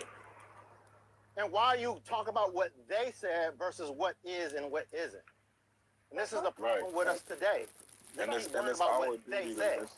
our duty to make our claim. So if you were to have somebody be the holder or holder in due course, and you're not claiming the instrument, then they have rights to it. It's like, bro, you gave me this, and you didn't come back for it. I ate it. Because your job is to do this. Hold on, mom, dad gave you my candy bar. Don't eat it. Right. And so you got to make that claim. You got to say, so if you in the back seat and you see me pass it to her, mommy, hey, watch out. But ignorance is not a legal defense. That's not necessarily true all the time. So she can say, "Oh, I ate it," and Daddy didn't tell me. So you have to make the claim and prove your claim. So like if you're like for a foreclosure, for example, if you don't come out and make your claim, or you don't object to the evidence, then that ignorance, that person in front of you, maybe they didn't know that this was yours. Maybe they didn't know, but that ignorance now allows them to take your stuff because they didn't know about this consumer credit transaction. They didn't know about the Federal Reserve. They didn't know about the Treasury. They didn't know about any of that stuff. So it's about being able to make and prove your claims. That's the name of the game. And most of the time, the repo company doesn't know the laws like that either. They're just trying to get paid for the night to come and get your car. That's what I'm saying. So sometimes that ignorance allows you to run it up. Mm-hmm. Because I thought in order for the repo company to come out, they would have to have some paper of a court of jurisdiction that would allow them to come out. They just can't come out because they were contracted by the company that holds the note to come out. Well, the problem is the law most of the time isn't preemptive, right? The law is not stopping people from doing something. It's punishing them after they do it, after you prove it. So they come take your car and then you don't do nothing about it, which that's what everybody's doing. They come take your house, you don't do nothing about it. That's what everybody's doing. They come snatch your Snickers, and you don't do nothing. But what difference does it make? Well, it's the same with the police too, because I think some of the police officers aren't informed or educated on this kind of stuff where we're able to travel, versus drive. They honestly don't know. Yeah. They're not taught law. They're taught policy control. So we do got to get everybody more educated. I don't think police are gonna change even if they did know, just because it's an authority thing. But if y'all contracting with the state, please don't try that traveling shit. If y'all out here contracting with the state left and right, you got your plates on there, your registration, you getting a sticker every year, telling them that you about to abide by all these rules. Then when they come pull you over, you want to try acting like you ain't contracting with them. That's gonna be a mistake. You over here like, yo, you crippin'? Nah, man. What you mean, nah? Right. You've been getting down the whole time. Now you want to switch up. Wait a minute. You down with DMV, bro? Remember? But what we got to understand is our business, right? So with the car thing, that's one of my first things I dealt with. The car thing, they're gonna take the car because you waive your rights by not correcting the deal. So by assumption, they're gonna take that car because that's the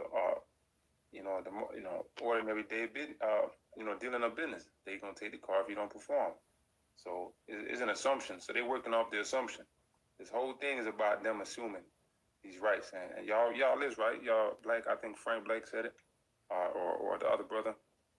They're gonna move based on your ignorance. You know what I'm saying? That's all they're relying on. That's all it is. It's an illusion, and they're relying on you not, you know what I mean, asserting these rights. And So as soon people as you just get gotta know it. oops, sorry. As soon as you get your first notice, that's whenever you can now come back to the table too, because they put you on notice. Now you go back and you put them on notice. Exactly. Just like Red It's was like saying. when the seals come up, you could stop the seals. You can stop the seals. Now it's hard to get the car, depends on what state you in, but I've seen people got the car back. I know a couple of cats who got the car, and that's crazy. I don't know how they pull that off, but they got the car and the money from the bank. Like, I guess they must have known somebody, but they did it. You know what I'm saying? But I've seen that too, brother, and it's Yeah, because they don't understand both sides of the ledger are payable to you. That's why. That's what he was explaining to me. I'm like, man, I got to try that one. I got somebody right now going through it, but they're gonna sell their truck. So I'm like, man. You showing people that because they just greedy. They just want to go and get a car that's going to start chaos, and they don't even know what they're doing. They can trespass from that dealership so fast. Somebody in the comments, it was Remedy Council, said your notice holds no weight if you're in breach. That's true, because essentially you did sign the contract, and if you breach that contract, then yeah, they can come after you. Hold on, that's not true. That's not true. You put them back in a new contract. Right. You see what I'm saying? So remember now, they always changing up the contract. You have the right to do the same because they still using your name. Yeah, you can just because of that. Exactly. And two, if you never had an original contract with a creditor, exactly, they cannot hold you to any of that. Your notice do hold weight because, again, I'm doing that right now with somebody. It holds weight because they never had this young lady that I'm working with right now. She got a car from a car lot, right? Nothing on her contract mentions GM Financial. And I put them on notice. And I said, hey, you sent us back a contract that she has with a car lot. Your name is not in this. See what I'm saying? So yeah, guess what? Running ragged right now. They had their legal call me. This is how scared they were when I sent them back the simple letter. Their legal calling me. Oh yeah. So the thing is, again, yes, if you actually have a true creditor, which normally there is no true creditor, right? Because you're the creditor. It's you. Of course, that's not going to hold weight. I can understand if the Hickson car lot that she got the car was coming after her. Then okay, your notices may not hold weight if you don't know what you're doing, right? But if it's a third-party creditor, they're already in default because guess what? Once your bill is with a third-party creditor, that deal has been charged off. And just look at it, y'all. These dealerships, they don't have a repossession department. It's not the dealerships coming after y'all. It's these lenders. It's these lenders coming after y'all. Sometimes you'll get a place that has in-house financing, and they'll still hire out somebody else to go do it because they don't want to get their hands dirty. Wait, let me show you about the in-house. You always consent to the repo. Like, if there's a clause in it, if you strike that out, they won't repo the car. Exactly. And not only that, y'all got to also remember, even in-house creditor, if they have an in-house credit agent, that is not the same business. They have two different EIN numbers. Use that. The car lot is the car lot, and then their financing is the finance. Even though they might be affiliate businesses, they're still two different businesses. Right? Y'all getting a lot of strategies right now. Y'all getting a lot of strategies. Then you can hit them with legality. Man, you want a strategy, you want a car, just go get one.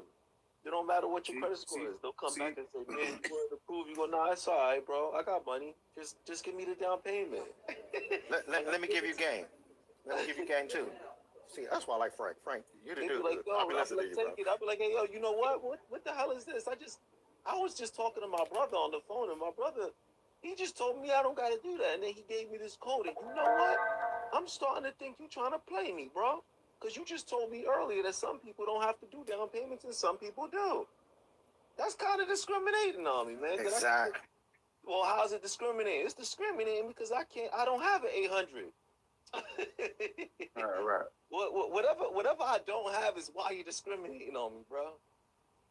But you're never gonna get denied. They just gonna tell you you get denied because they're gonna assume that when they tell you, yo, give me $5,000 down payment, that you don't know what the hell to do. So I'll be like, all right, word, just throw that shit on the back end. What you talking about? Let me show you this game too, bro. Right there, just throw it on the back end. Let me show you this clip too. If you ever notice when you go to the car lots, and even some, when you go to some real estate companies, they run your credit through at least 3 banks.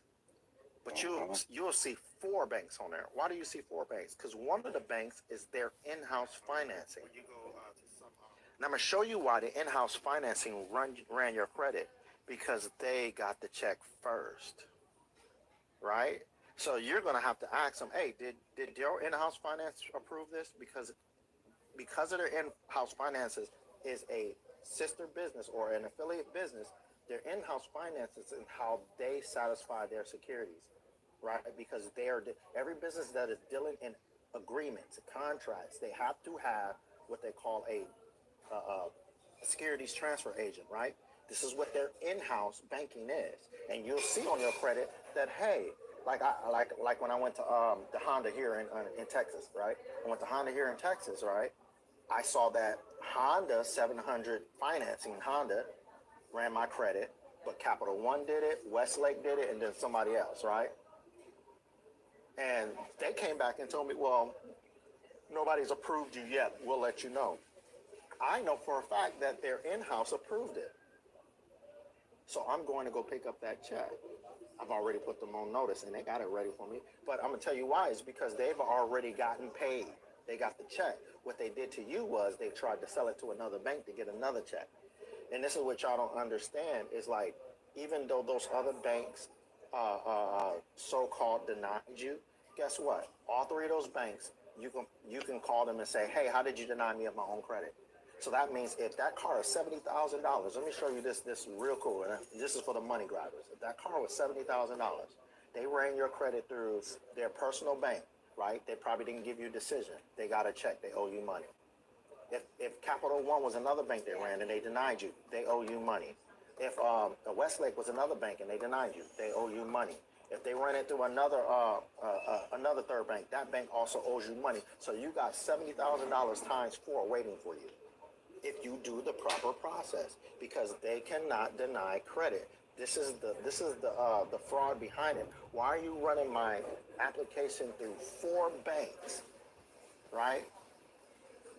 4 banks, meaning 4 banks got your application. 4 banks created a debenture. 4 banks got a check. Because why? Because by law they cannot deny credit.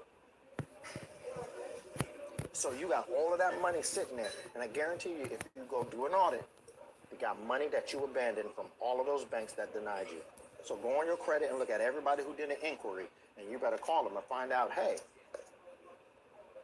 No, that's on point. That's on point. But those are dormant accounts. They relying on nobody to go back on them. Don't take the first settlement offer, y'all. What you mean, Red? When you say don't take the first settlement on, what do you mean?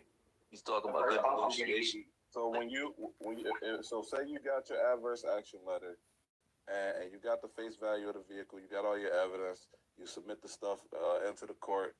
What they're gonna do is they're gonna send you a settlement offer. The first one is always trash. Now you might think it's good. They send you. So say you got a $75,000. What's the new Escalade like? $130,000. They might send you 10, 20,000, try to get you out the way. Don't take the first one.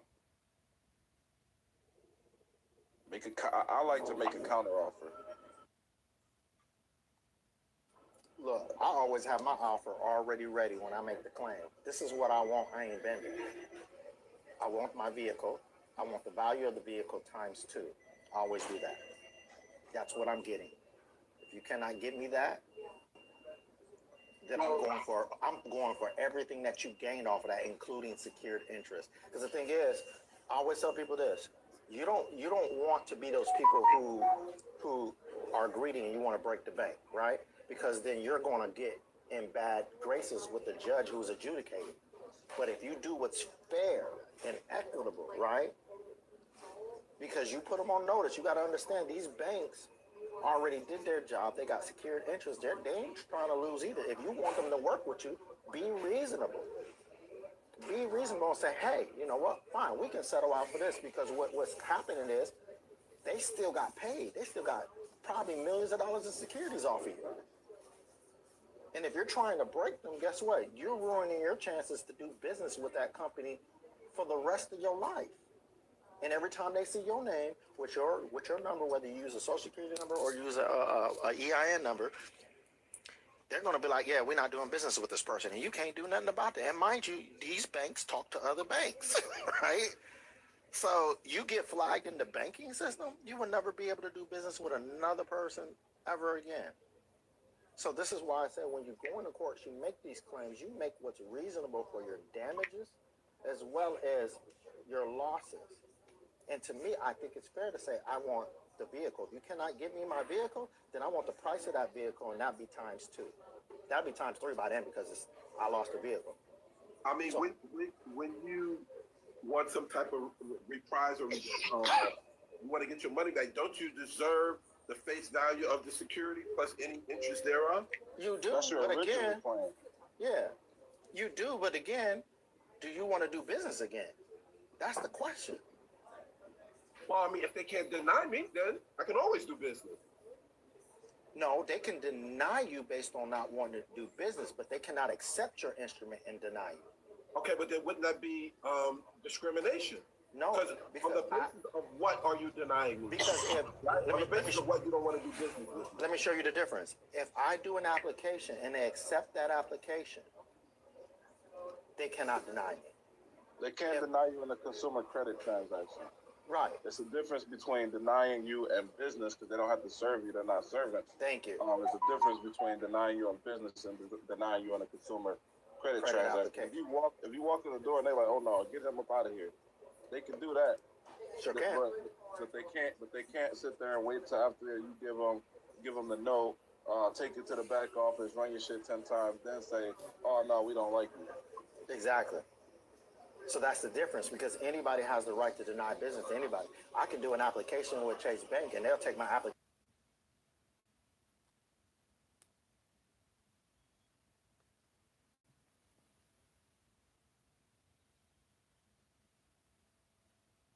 But again, this is called art of the deal. And I definitely recommend that people go get that book called Art of the Deal.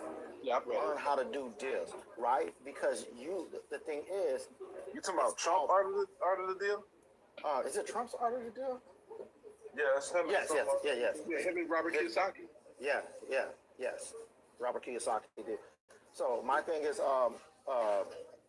when you make it, your job is to do this. How does they benefit and how do I benefit? How do I get what it is I want and how do I get them one? I give you an instance, and I told people like this. If you want to bypass a loan process, you go through private banking, right? And you create your own debentures and you make a deal. So let me ask you something. If there's 2 sides of the bank, which is the private side of the bank and the public side. On the public side, they can almost have a 50-50 chance of screwing you over and making millions. On the private side, they can't screw you over, right? So they have to actually deal with you in order to. Which one do you think they're going to do? Which one they're going to push you to? The private side. I mean, the public side. Yeah, I'm sorry, you're right. The public side because they can make the most money. So how do I make my private transaction work for them so that I can get what it is I want? Even in settlement, this is what's going on because it's a private deal. You're just now forcing it through a court, through a mediator. So your idea, you have to go in and be like, fine, now we're in court because they didn't want to deal with me before. So I'm going to get a little bit more than what I was asking in the beginning because all I asked them to do was to give me my vehicle and charge my vehicle off and apply my credits to them. That's all I asked them to do. You weren't taking their securities from them. You were just telling them to apply the credits to it. They can trade that document as long as they want to, right? That's what most of us do. We just want our car and we want to live and we want our check. But now that you didn't want to do just that simple thing, now I'm going to do that times how much? Like I said, I'll always do that times 2. Whatever I want. It's my car and I want that check and that's $70,000 plus that's $140. I'm going to do that $140,000. I'm doing that times 2 and maybe a little bit more for damages because I know they made millions already. right? I'm going to be reasonable. I'm not going to come for everything they have because I'm thinking about, hey, I want to do business with them again. So now that they know me and they know that I'm not handling that, my next business transaction with them is going to go smoothly, right? Because otherwise I'm going to have to go to another bank, do this whole process over again. I'm not trying to do that. I'm trying to build a relationship where a bank knows that, hey, I want to do business with you, but we're going to do this business correctly so I can get the things that I want. Right. So now, what about when it comes to a credit card? And maybe we've already discussed this, and I'm just going over again. I don't know. Wait a minute. Why we only got 15,000? We ain't even got. Listen, don't let my phone go out. We only got 15,000. We only got 15,000. Like we ain't even got 15,000. All. Do you see this panel that I've assembled? Do you see this panel? And listen, my phone getting ready to go out. Because y'all don't want this information. Other channels, they be having 30,000, 40,000 likes. I got a little 15,000. And I got all of these heavyweights. Especially when they talking about relationship stuff. It'd be like up there in 100,000. Well, he's a cheater. It'd be like 100,000 the first minute. Hey, well, what Red talking about is key on. I want to get a book called Banking Practices. So how to do these deals and build relationship, you want to get those type of books. It'll teach you how to go in and speak, banking terms. What was the name of that book? What's the name of that book? Banking Practices. There's many versions in them, of those books where it teaches you how to, speak to the bank in the language that they, understand to, get the best deals and how to, do from conversions. We're talking about assets, how to deal with them on a corporate scale. Because when you go in there, you are an investor. So you need to speak like an investor. If you're not talking like that, then, we're not going to get our ways. So you have to, learn the bank language so you can get in there and get the best results as an investor. Coming there just regular, they're not going to treat you accordingly. They're going to treat you accordingly, I should say. Yeah. Do people say you sound like 50 Cent? Did they tell you that often? Yeah. I heard that the second time, but nah, I sound like me, y'all. I sound like 50. I'm not gonna lie, you kind of stressed it just now. I sound like me. On this credit card thing, the fact that they give you a limit, isn't that illegal? Because where did they get the money to give you a limit, and how did they determine how much limit to give you when you can't be denied credit? Depends how much they steal from you. Okay, let me show you something. So each credit card, and here's what I always tell people with credit cards: find out what the maximum amount that they agreed with their trustee to put on a specific card. If it's a Chase Maximum or Platinum, or a Chase Gold or Chase, all of those have a maximum amount that they agreed with the Federal Reserve and stuff on what can go on that card, on that specific card, right? So basically, they're what they call pre-valued contracts, right? So when you go apply for a Chase Platinum, there's a pre-value already established on there before you apply to it. You're applying up to that pre-value, but what they're doing is they are saying, okay, we're going to start you off with this amount so that they can, in a sense, fraud you into using the card, which is beneficial for them because as long as you got that account open, what are they making off of you? Securities, right? Even if your card is open-ended, they're still making securities off of you because they're still trading that account. They're still at least making money off a trade. So they want you to continue to use the card. The more you use it, the more they trade it, the more it's valuable. It keeps its value for them anyway. But is there a maturity date when it comes to credit card? It's open-ended, so in a sense there's a maturity date on the debenture, on the security, and this is why once it matures, they sell it. It matures, it sells it. As long as it's still in sale, that credit card doesn't matter. So I'll give you an instance. If I get my credit card through Amex and it matures through Amex already got their matured dollars of it, so they get more dollars by doing what? Selling it, right? Because again, the card is open. And that's why they have a contract term. The contract term is normally when it matures. And normally that's a year to 2 years, depending on what type of what type of debenture it is, right? With mortgages is a little different, but once it matures, they sell it. So again, because they know on their end that they've already made their money. The longer you keep it on, now they're making money off of the investment, the fact that it's still on, right? Do they care whether you once they sell the debenture that's behind your credit card? They're good, right? They made their money, but they keep making money through you. That's why they want you to keep it open, right? So this is why you keep paying them every month. They're making more and more and more, which they write those off as gifts, right? You gifting them, right? Because they've already got their maturity. They sold it to another bank or sold it to another bank so that they can mature. Once again, isn't that fraudulent practices because the person who fills out the credit card application has no idea that the security is being sold for profit on the back end. Okay, let me show you something. Selling the debenture for securities is not. It's because it's a bond. You can sell bonds, right? Yeah, but I'm saying if I don't have any knowledge of you selling it. No, you gave them permission in the contract. That's why you got to read it. You give them permission to sell the bond. Information. They put all that stuff on the NTC. The thing is this: as long as they report the sale of the security, it's legal. It's not a fraud against you. The fraud is if they sell it to another bank and then require you to pay that other bank. And don't forget now, they're working for you this whole time. They're supposed to be doing it your behalf. That's the reason why once you're understanding the banking practices, you come in as an investor. Now you negotiate how the deal go. The best way for you. And then now when they know you know how to speak this language, they're going to treat you accordingly, just like an executive. But that's why you got to get into your private banking if you really want to get savvy with it. Exactly. Relationship. Because they are fiduciary. The minute you open an account with them, you're giving them a bond. Right. You're saying, hey, trade this one. Working for you. They're literally making these interests. It's for you. It was not for them. The deal is they get a percentage, right? We're talking 80-20%. Yep. Or 90-10%. You know what I'm saying? And you're supposed to be structured properly so you could receive these dividends from them trading it. But nobody's really operating like that because we wasn't taught. So of course they're running away with all this money because nobody's really operating this way. Fact. Because if you got if you notice it's default 80-20% from what I'm understanding, right? It's default 20%. TDAs don't have nothing to do with this, guys. It's default 80-20%. So they're getting their 20%, but when you're not set up to actually tell them what to do with the 80% of it, they write that off as what? Abandoned.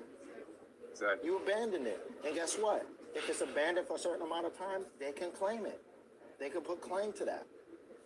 So this is why we have to understand what a fraud is with a credit card, because you're directly going to a company that's directly doing a transfer for you.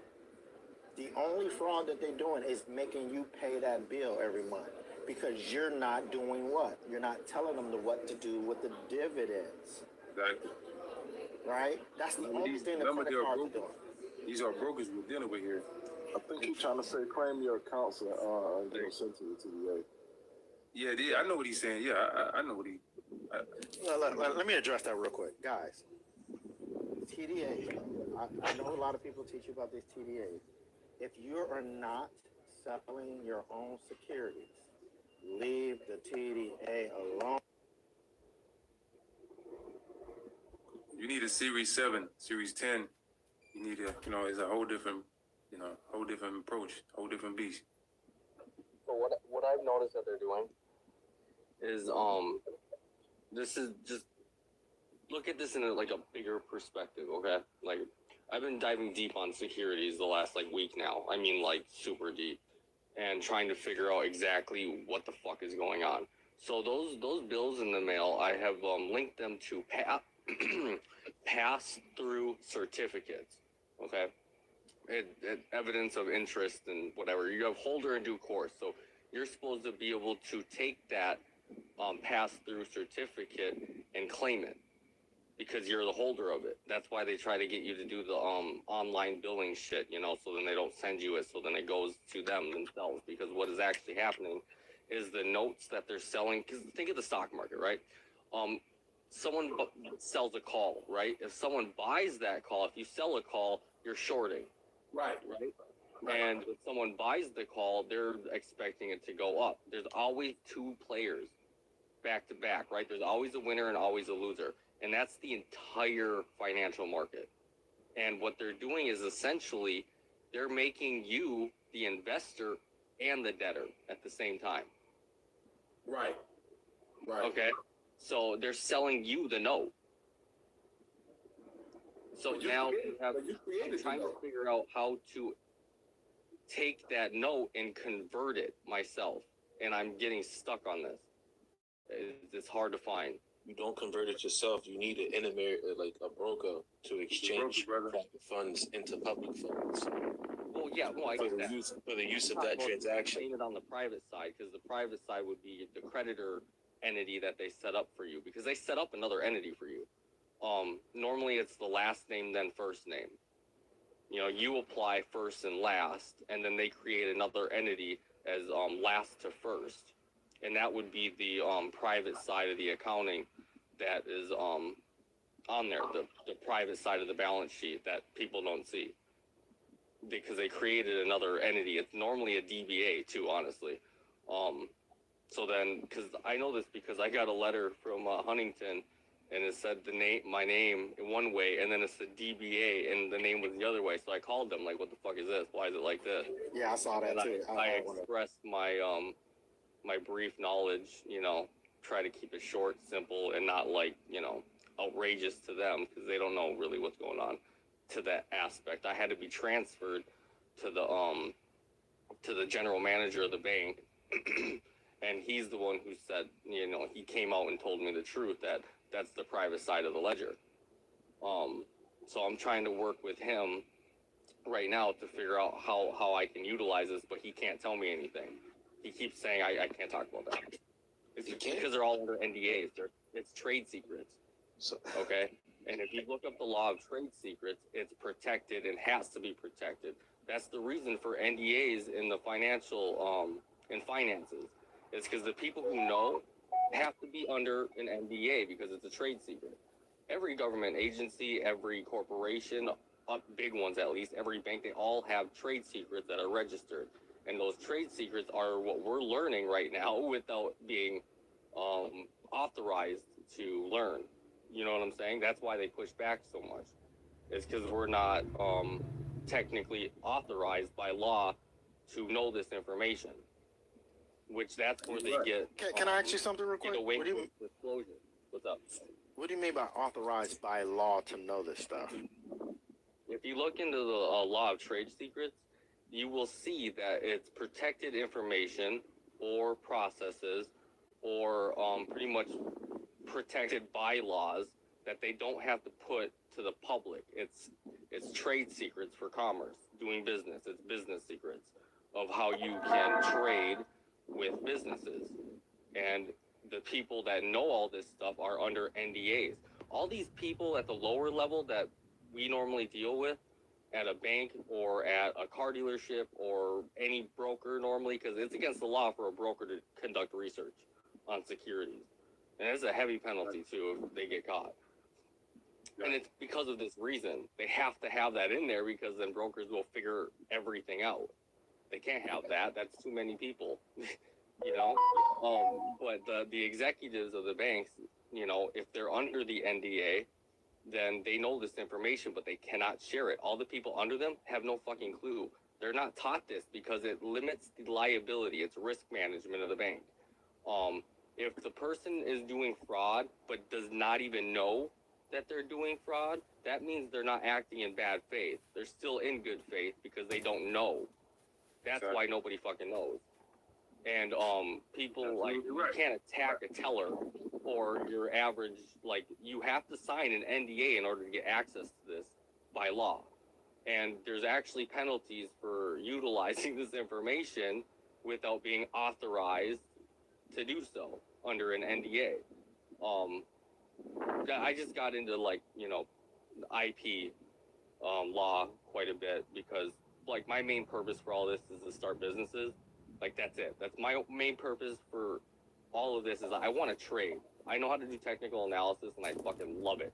I love trading, but I realize that it's hard as fuck to trade unless you have a lot of capital to play with. Because like, I could hit 2-3% all day long, but like, what is that gonna do for me on $100, $200, $500? You know, I have to. Can I ask something too? What's up? So all these people who write books about these insider trade secrets, right? Are they? Are these people, say, breaking the law right now? Only if they don't have rights to the trade secret. Just like, say Nike if someone wants to sell Nike